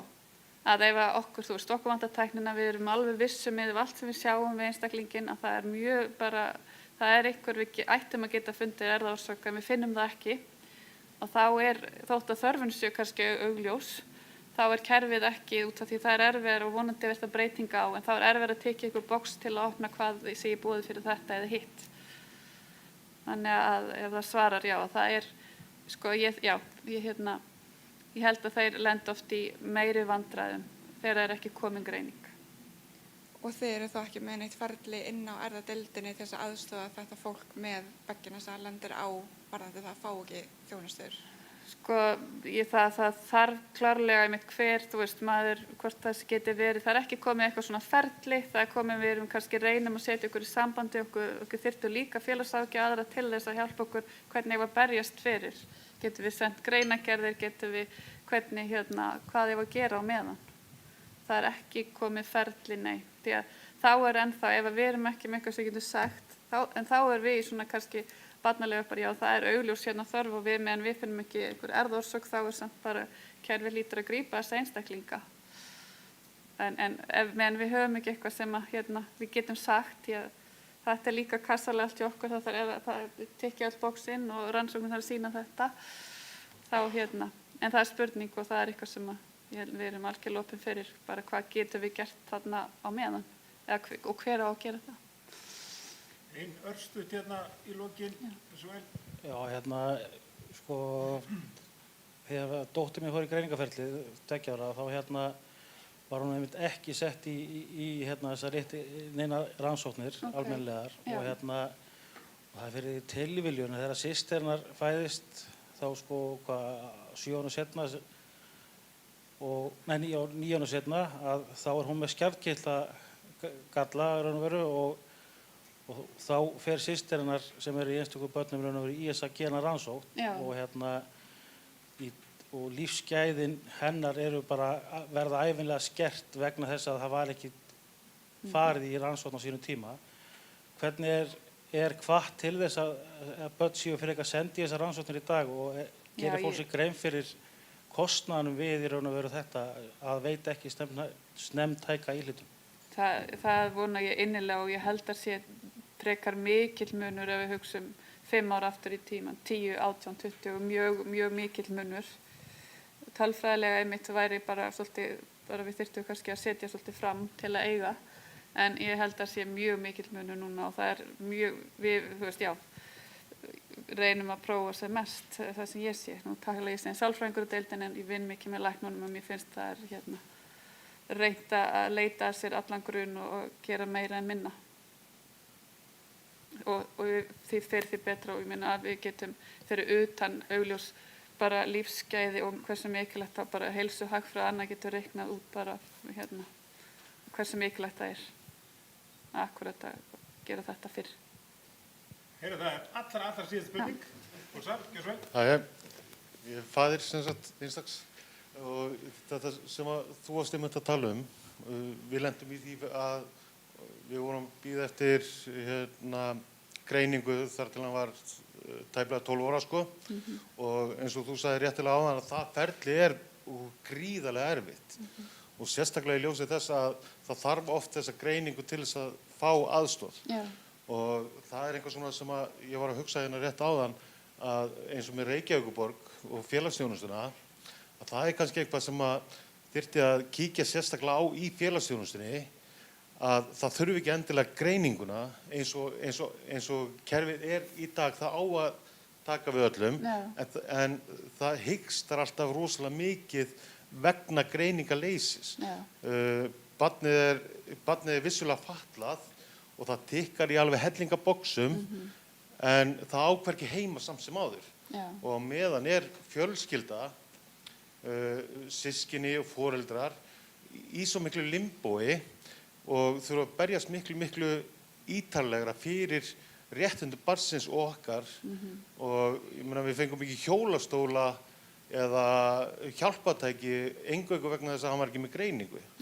En leið og greiningin kom að þá voru allar dyr opnar hjá félagsþjónustunni til dæmis og líka eins og svona sálfræðiaðstoð eða einhver aðstoð það bara gert ráð fyrir henni fyrstu árin kannski en síðan þegar maður komið með úlling sem að greinist að þá alveg svo það sé búið að loka á alla þá möguleika sko. Þannig að þetta kannski eitthvað sem að Reykjavíkurborg og félagsþjónustan þyrfti að taka tillit til. Að það klárlega eitthvað þarna fyrir þennan hóp gæti ekki verið meira sammála. Að það og einmitt ennþá meira álag virðist vera. Þannig að takk fyrir mig. Ég ætla að fá bara rétt í lokin að þú berð þínu fólki góða kveðju frá okkur af því að ég get líka sagt að fyrir okkar félag hefur erfðadeildin og undanförnum ára verið bara algjör bjargvættur.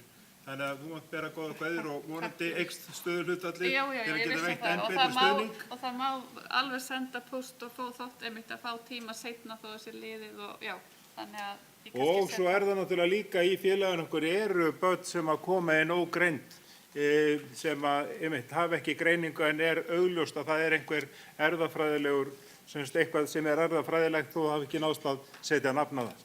Heyrðu, við þurfum að halda vel á spöðunum í þessu. Næst komið að systrum. Þær eru þó ekki systur, þó að sé systur. Það að segja, þær eiga ólíkar fjölskyldur. Og annars vegar það Sólveig Albertsdóttir og hins vegar það Ásta María Kristmanns og ég veit eiginlega ekki hvað það fjallum. En ég ímynda mér eiginlega með það sem búið að fara yfir hérna áður að það tengist eiginlega inn í rannsókn Ingibjargar og alls konar sem við erum búin að taka á hér í dag. Og ég ætla bara að bjóða Sólveig að koma fyrstri hér upp í pontu. Gjörðu svo vel.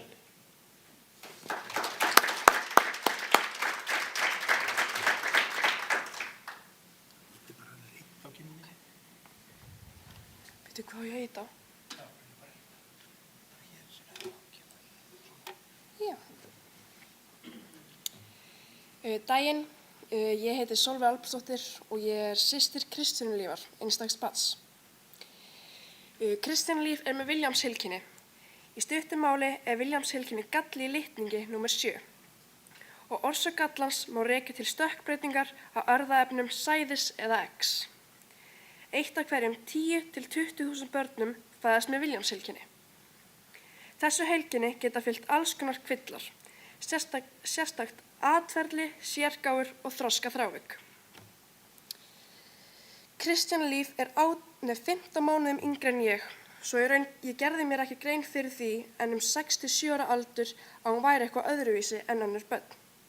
Kannski vegna þess að hún fór ekki í sama skóla og ég. Þá fór ég að spyrja foreldra mína hvort að eitthvað væri að henni. Fattaði líka að hún fór til bestu vinkonu mömmu eina helgi í mánuði og var hún þá stuðningsforeldri Kristjánu. Ég fekk oft að fara með á mínum yngri árum. 9 ára aldur fór ég að finna fyrir að ég í raun skammaðist í mín fyrir hana. Vildi ekki að hverjir sem kæmi mér heim, meðal annars vinir. Hún mátti alls ekki koma í skóla minn því hún átti til að kalla upp nafnið mitt sí og æ. Þá fór ég að fara til sjálfræðings í skólanum að ræða málin, en fannst það bara eiginlega ekkert hjálpa mér.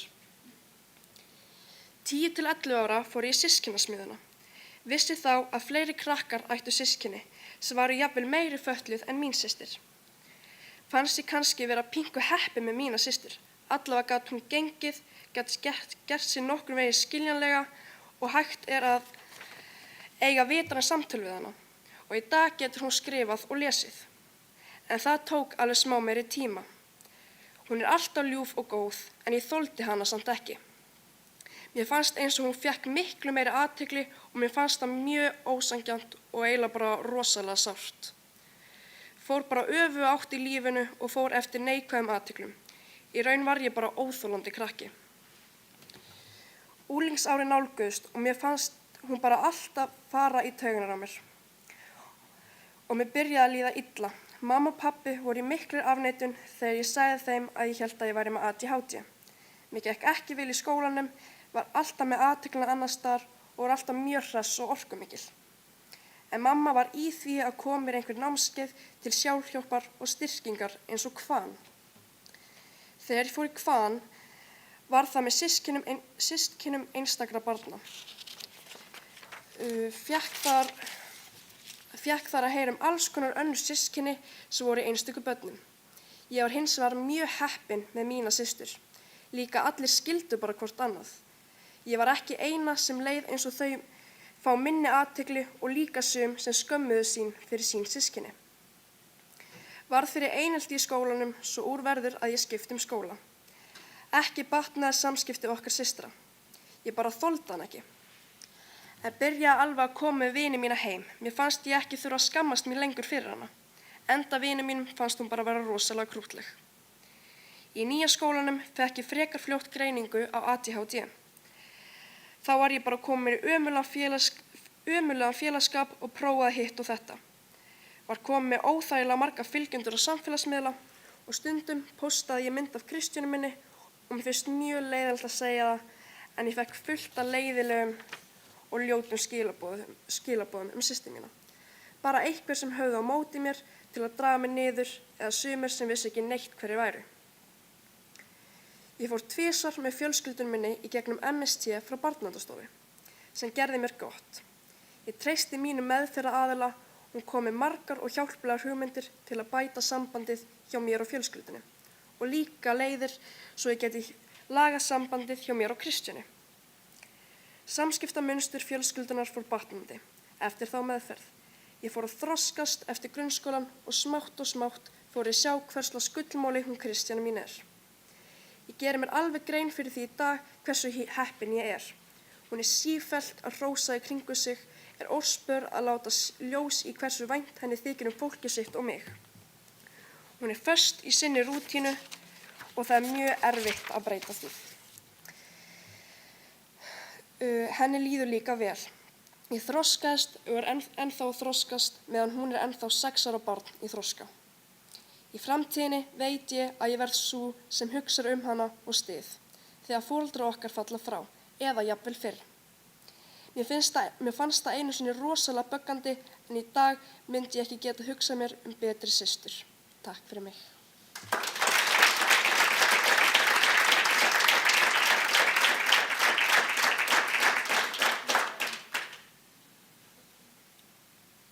þakkir fyrir þessa kynningu, Sólveig. Þegar maður fær kemst við. En næsta ætlar hún Ásta María að koma að segja sínu sögu. Gjörðu svo vel.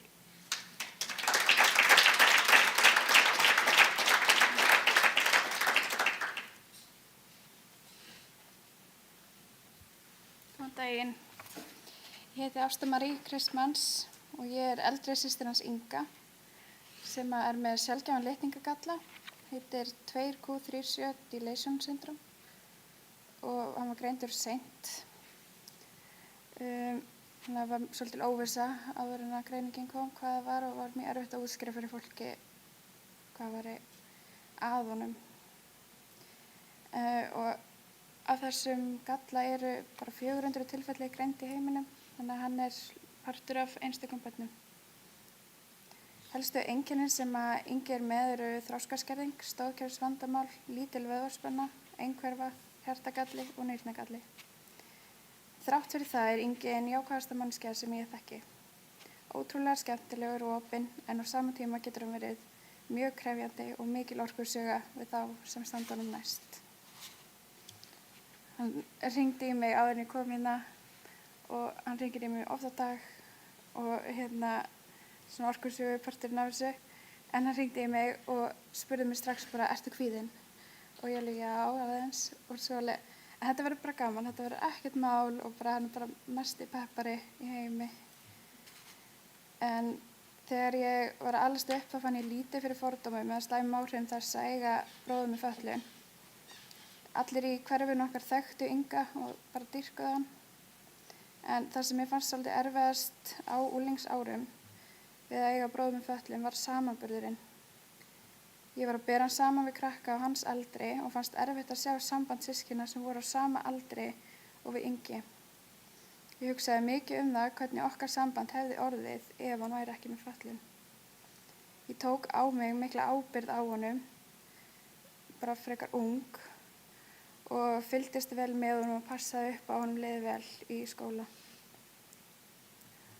Á meðan önnur systkini voru með svona öðruvísi tengsl meira á jafningjagrundvelli. Þá var ég svona í ábyrgðarhlutverki, en það var ekki sem að ég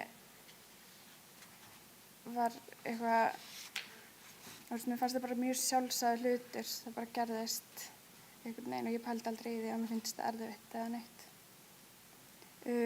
Ég var í systkinismiðjunni þegar ég var yngri og hafði mjög góð áhrif á mig. Það var mjög gott að geta hitt önnur systkini barna með fötlun án foreldra og systkina. Þar gátum við talað hömlulaust okkar vandamál, fengið skilning og ráð frá öðrum í sömu sporum og fagaðilum í öruggu umhverfi. Ég held að systkinismiðjan hafi átt stóran hluti að hjálpa mér að ná sáttum við það að eiga systkini með fötlun. Ég náði að syrgja heilbrigða bróðurinn og sambandið sem við hefðum getað átt. Í dag pæli ég mjög lítið í því hvað ef Ingi er bara Ingi. Foreldrar mínir pössuðu alltaf vel upp á við Sara, yngri systir okkar Inga, fengu líka tíma með þeim án hans.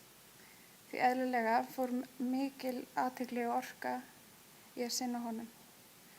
Einnig fór ég oft í næturgistingu til ömmu og afa, gat þar kúkla mig út og fengi óskipta athygli.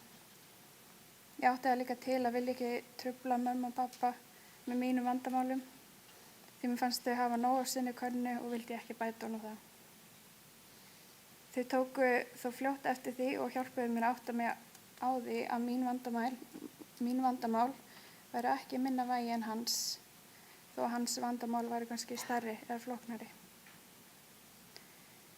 Það að eiga systkini með fötlun hefur kennt mér margt og ég er gríðarlega þakklátt fyrir að hafa fengið að alast upp með Inga. Ég lærði snemma að þolinmæði og samkennd er bara góð gildi að hafa og ég gerði mér fljótt grein fyrir því að það eru ekki allir eins. Í dag finn ég fyrir mikilli ábyrgð gagnvart honum og vil helst bara pakka honum inn í bómull. Ábyrgðin mun alltaf vera til staðar og ég myndi gera hvað sem er fyrir hann.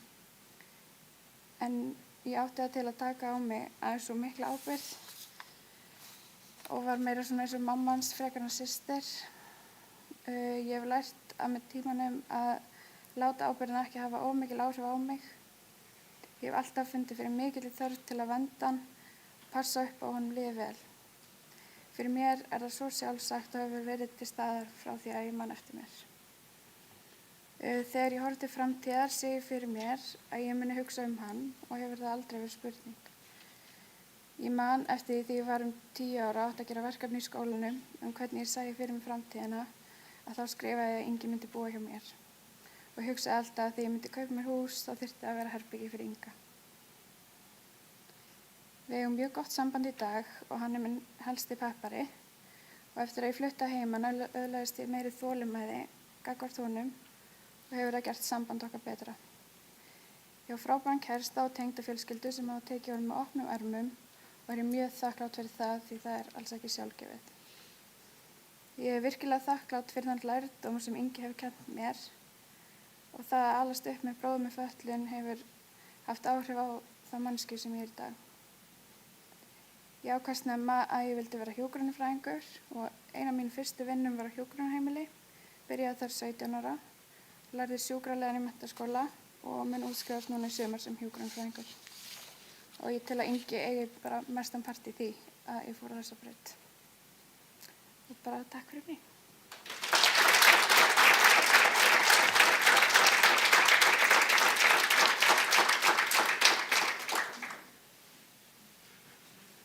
Já, kærar þakkir Ásta Mari fyrir þetta erindi. Það er ljóst að rannsóknir á lífi mæðra og foreldra eru mikilvæg. Það er vonandi að einhver taki líka sjónarhorn systkina. Það verður framhaldið. Síðasta erindið, það er hérna, ég er að vona að við náum að súmmera þetta upp svolítið hérna í lokin. Og við sendum póst og óskuðum eftir að aðeila til að koma til okkar og hérna, ég veit ekki eiginlega hvernig við eigum að kynna til leiks og það kannski kemur í ljós á eftir. Ég setti Guðrún Helga eða setti á mig hvað ég ætti að setja titilinn á Ann Harald Þorleifsson. Ég setti athafnamara því að ég fór og skoðaði hérna heimasíðuna og fleira. En líklega hefði það átt að vera líka hönnuður og tónlistarmaður og alls konar. En mér langar að, ég hérna tók mér besta leyfi Haraldur að taka þessa mynd hérna. Ég byrst afsökun, ég bað ekki leyfi en mér fannst hún svo dásamleg. Og hérna, ég ætla að bjóða þér að koma hérna, það færa hérna, það eru hindranir hérna í leiðinum. Þetta er ekki gott, en við ætlum að þetta er ekki, hvað er að segja, þetta er ekki hefðbundi erindi, heldur allir við svolítið svona að Magga Mækar er að koma hérna svona. Þannig að hérna, við ætlum svona aðeins, ég var búin að setja niður hérna smá pælingar og hérna, sjá hvað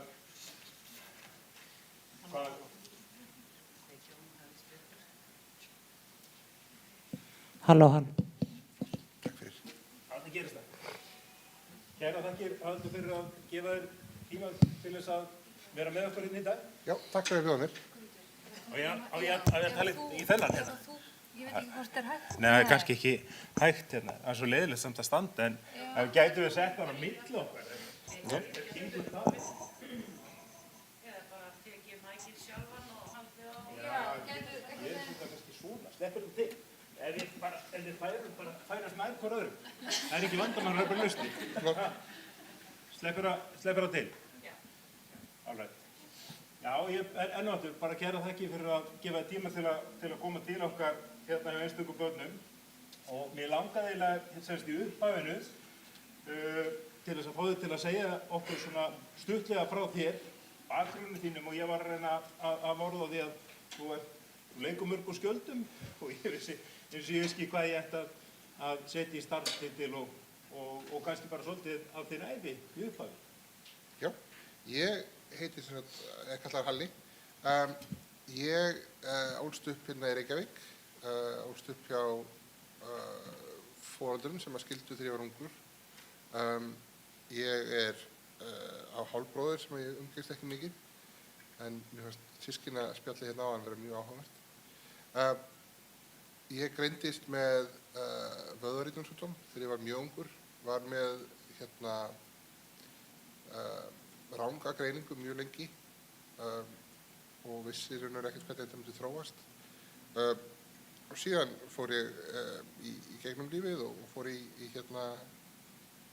skóla, byrjaði að hanna, fór og stofnaði fyrirtæki sem ég var síðan seldi og síðan var ég rekinn á sunnudaginn. Já, það passaði hvort að Guðni forseti var með þau sem að senda kveðju á Twitter sánu okkur í dag. Ég hitt hann hérna fyrir utan og spurði mig hvort ég væri drekinn. Akkurat.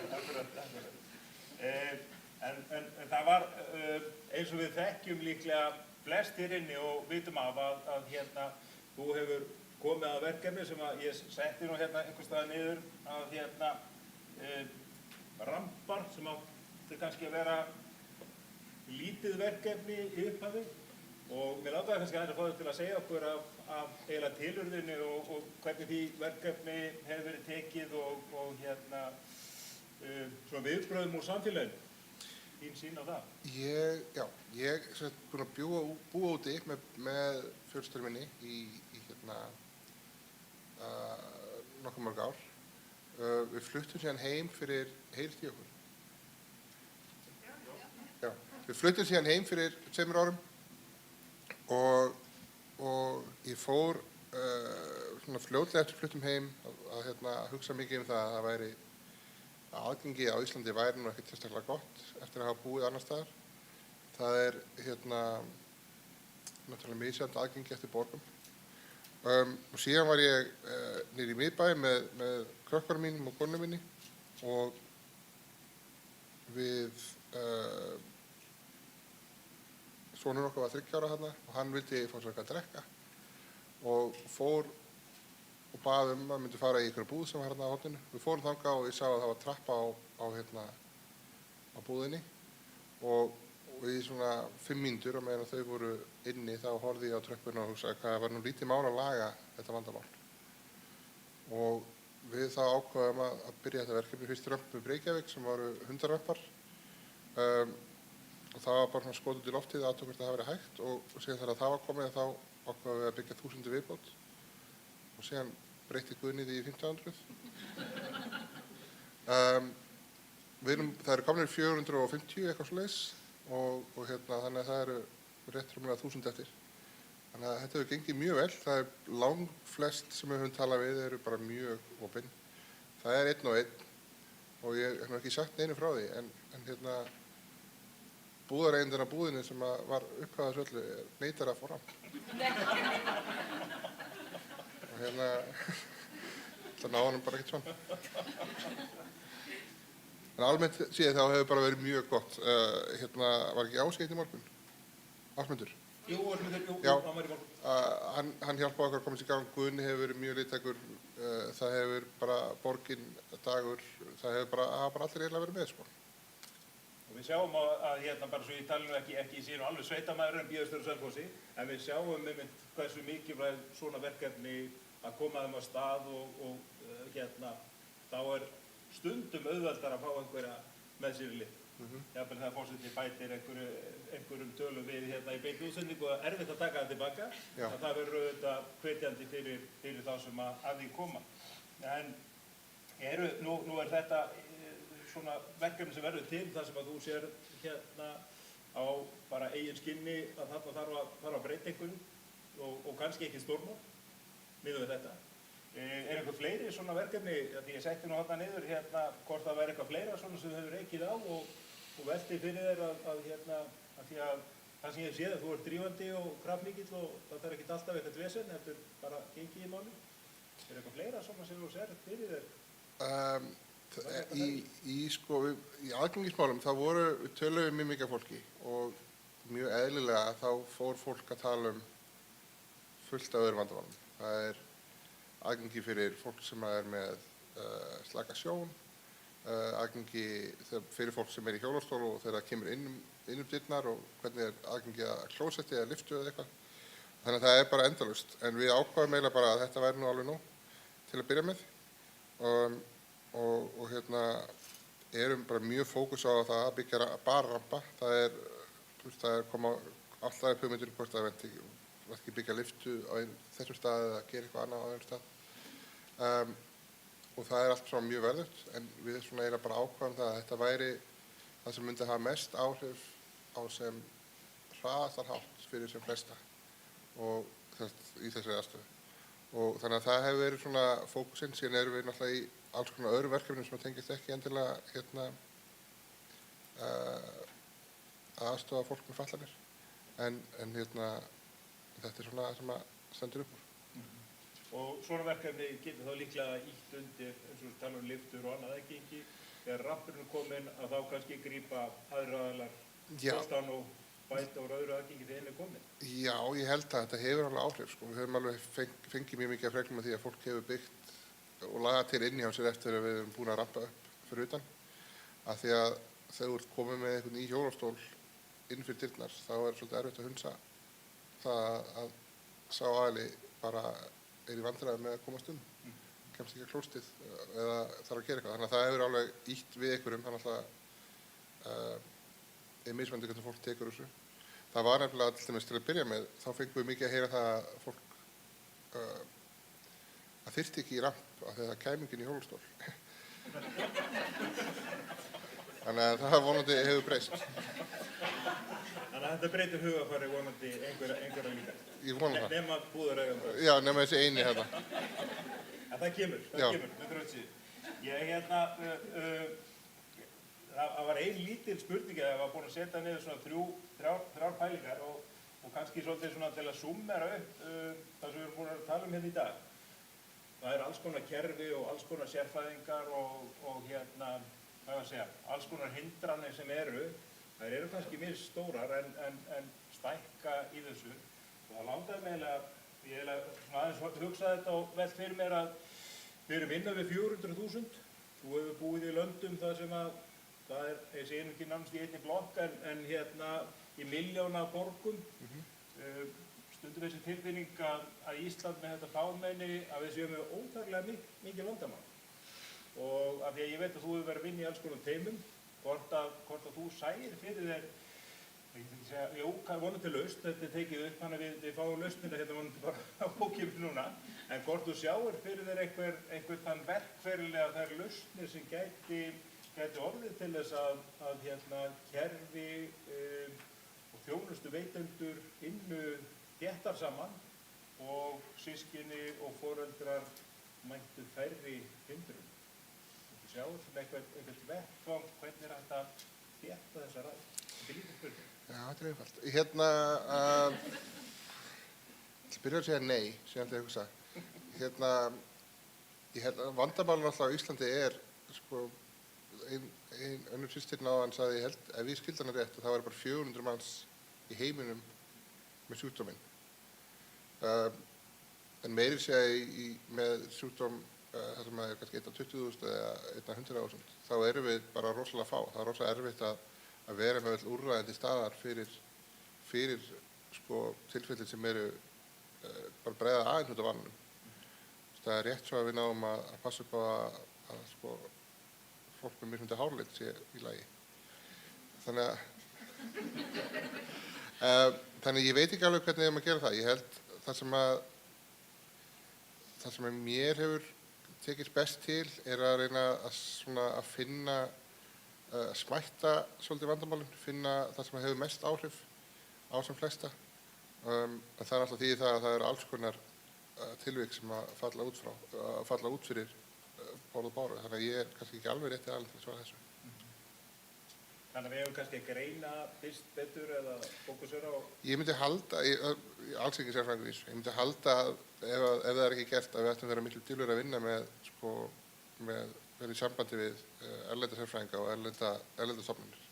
Að það væri svona lægilega best við að við værum ekki að reyna að gera þetta allt saman hérna heima. En ég er nú bara að bulla, sko, þannig ég veit ekki hvort það er eitthvað sens. Ég held þetta mikið sens og þetta höfum við upplifað það í félaginu okkar að og í gegnum erfðadeildina og gegnum samstarfi lækna og kerfi að tala saman. Það sé nú eiginlega grundvöllur þess að við finnum lausnir og náum einhverju samtalinu til þess að komast í rétt átt í þessu. Það er svona almennt fyrst mér á Íslandi reyndar, við byggja eins og þetta. Þá er rosa mikið að fólk er rosa mikið bara í samtali innanlands og mér finnst vantar rosa mikið upp á það að fólk kíkja aðeins út og tala við fólk sem er kannski búið að leysa þetta áður og við séum ekki hjakka í sama farinu bara mörg ár með það að reyna að leysa eitthvað sem það er löngu búið að leysa. Þannig að það er kannski þá svolítið svona eins og foreldrarnir, ég veit ekki alveg hvað þjónustu þarf eða hvert ég get leitað. Þannig að sérfræðingarnir þurfa kannski að viðurkenna vanmátt sinn. Ég veit ekki svörin, en ég er meiri maður eða kona, einstaklingur, ég leita út fyrir landstefnuna. Ég held reyndar, svo ég haldi áfram að bulla eitthvað sem ég veit ekkert þá er ég mjög spenntur fyrir gervigreindarþróuninni og þar held ég að það sé hægt að leysa mjög mörg vandamál sem í sambandi við alls konar mál sem við munum bara á næstu 5 árum eiginlega bara að fá byltingu sem ég held enginn hafi séð áður. Og þar þar munum við svona ná að það sem interneti átt að gera er að búa til eitthvað svona samræmdan grunn fyrir upplýsingar. Sem gerist var að það var bara upplýsinga offlæði. Ég held að með gervigreindinni þá munum við ná að súmma þetta betur upp og búa til miklu betri tæki og tól sem að geta hjálpað okkur í raun og veru. Þetta er kannski þá svolítið í svona samræmi það sem við séð að gagnagrunnar sjaldgæfa sjúkdóma og tengja saman það sem við heyrum 400 einstaklingar í heiminum. Það best er vitað að það sé þá mögulega þetta tengja sérfræðinga og fjölskyldur þá líka saman og auðvitað aðgengi að upplýsingum og jafnvel meðferð í þeim tilfellum. Já, ég myndi halda það, já. Ég er alls ekki sérfræðingur í neinum læknisfræðilegum málum en ég er búinn að vinna mikið í tækni og ég held að þetta muni hafa þau áhrif að við munum hafa aðgang á þekkingu sem að við höfum aldrei ímyndað okkur að vera hægt að afganga. Ákveðlega. Ég veit ekki, má ég gefa áheyrendum hér tækifæri? Er eitthvað sem hefur áhuga á að varpa fram spurningu úr sal? Ég er með 2 hendur á lofti. Magga Mæk, Magga Össurar ætlar að koma með eina spurning hvort að á ég að... Ég skal bara tala hátt. Já, þú ert kennari. Þetta er eftir einn. Já. Ég var að taka mækinn. Já. Mér varst alltaf áhugavert, Haraldur, hún nefndi gervigreindina. Ert þú eitthvað að vinna þeim megin í tækninni? Ég er nú bara atvinnulaus eins og er. En við vorum að vinna, já, ég vinni mjög mikið í alls konar gervigreindarverkefnum. Segðu nú mór. Já, ég er nú að vinna í starfslokasamning, þannig að má bara ekki segja neitt. Nei. En það var sem spurt gervigreindina og framhaldið. Þannig að það er, og með þess að þú sagðir áðan, þá hefur þú vonið til þess að það eigi eftir að vera bylting þar innan örfára ára. Mjög hratt. Ég held að það sé, það muni fylgja í alls konar vandamál, en ég held að það muni fylgja í alls konar kosti líka. Sjálfsöglega. Við erum í þessu félagslífi, ég starfa líka í geiranum og ég sé að það er rosalega vöntun á að vera með og persónuverndarlögin eru erfið, en geta verið með eitthvað kerfi sem getur sótt upplýsingar fyrir þjónustuþega og þá bara sem að fyrir fagfólk, fyrir börnum mín og fyrir mér sem foreldri er stór mál að búa til þannig gagnagrunn fyrir kerfi. Nei. Þannig að það er spurt gagnagrunn sem er eiginlega persónurekjanlegur og til þess að auðvelda fólki aðgengi að slíkum upplýsingum. Já, nei, ég held að það sé alls ekki stórmál. Það er alveg stórmælilegt að það sé ekki til. Og það kannski má vísa í það sem að Margrét einmitt sagði hérna þegar dóttir hennar var greiningu, farið svo Google-iði, þannig að þegar þetta liggur fyrir að þá er ekki ólíklegt að það getur komið býsna áræðanlegar og réttar upplýsingar ef að slíkur gervigreind og gagnagrunnur væri til. Já, hálfa. Fleiri spurningar úr sal? Já, hér svo vel. Komið sæl. Takk kærlega fyrir, Haraldur. Ingibjörg Ísaksson heiti ég og er þingmaður. Mjög áhugavert að hlusta á erindi. Við komumst í miður ekki fyrr hingað í dag en náum aðeins í endan á þessu. Mjög áhugavert það sem við verðum að gera með Römpum upp Ísland og bara langar til þess að hrósa þér fyrir það. Þú ert með sendiboða víða þegar við heyrum það á sveitarfélögum það er verið að tala fyrir þessu alls staðar sem það er virkilega jákvætt. En þú talar að grísi svolítið út verkefni sem hægt er að gera sem hafa á mest áhrif á alla. Og ef við tökum Römpum Ísland út fyrir sviga, hvað ertu búin að gera næst? Ertu komið það í kollin? Takk fyrir. Næstu verkefni eftir Römpunum spurt Það eru alls konar verkefni sem við höfum hugsað en það er eiginlega allan að þangtal á sunnudaginn, þá var ég mjög upptekinn. Þannig að ég hef eiginlega reynt að ýta öllu frá mér sem hefur komið upp. Það er mjög mikið af klára fólki komið með alls konar hugmyndir. En nei, það er ekkert svona alveg á teikniborðinu. En ég er enda búin að tala mjög mikið við Landspítalanafólk og lækna almennt það hvernig þetta að hjálpa til að búa til eitthvað kerfi sem að bæta samskipti sérstaklega milli sjúklinga og kerfisins. Og þau kerfi eru alveg rosalega frumstæð og það sem virðist vera, ef ég greini vandamál rétt, þá virðist að vera að það séu bara einstaklingar hér og þar að vinna úr þessu. Það sé ekki, það sé enginn sem virkilega að demba sér út í þetta og hefur þetta fullu starfi. Þetta allt fólk sem ég hef talað með sér læknar sem eru bara að gera þetta í svona hjáverk. Og mér finnst það mjög áhugavert að það sé ekki, það væri alltaf að tala hvað mikið sóun í spítalakerfinu. Ég held að þarna sé alveg rosalega sóun og það væri hægt að fjárfesta þarna og það er ekki að vera dýrt í því að búa til miklu betri kerfi sem að gætu hjálpa læknum og sjúklingum mjög mikið. Þannig að ekki það að ég sé að segja að það sé næst en mér finnst það mjög áhugavert. En það þá líklegast bara eins og sá vettvangur sem við erum með hér í dag er að tala saman, skiptast á upplýsingum og upplýsa hvert annað. Vonandi verður það í framhaldi af þessu málþingi og áframhaldandi samstarfi einstakra barna við alls konar einstaklingar hringinn í kringum landið. Að samtalið verður til hvort það eru breytingar inn á spítala, breytingar í sveitarfélögunum, en allt þó með það leiðarljósi að auðvelda fjölskyldum langveikra barna að eiga farsælla líf, að eiga innihaldsríkara líf. Það gerist vonandi með þessu samtali sem við höfum haft hér í dag og ég sé að við erum meira komin á tíma. En við langar bara í lokin að þakka ykkur kærlega fyrir að gefa ykkur tíma með okkur hérna í dag. Þetta búið að liggja aðeins í smá pásu, málþingin þannig séð að þetta komið að alls konar inn hjá okkur, COVID og annað. En starfið hefur verið á fullri ferð og eins og Guðrún Helga og Ingibjörg fór yfir í ágætis útvarpsviðtali morgun að fjölgunin áfram í félaginu okkar.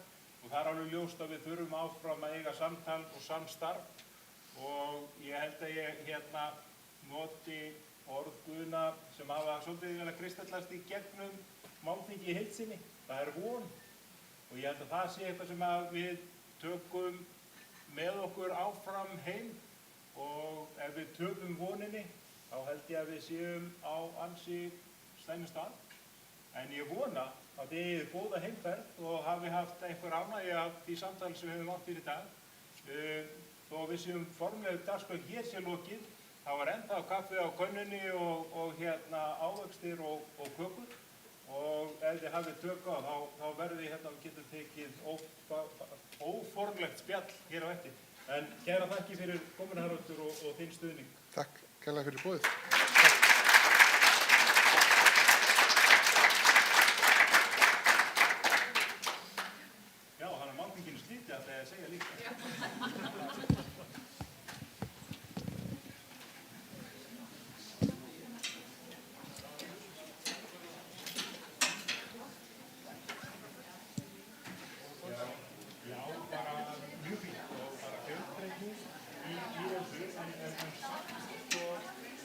maður vissi ekkert alveg nákvæmlega erindi, en þau hafa það til að tala hvert inn í annan.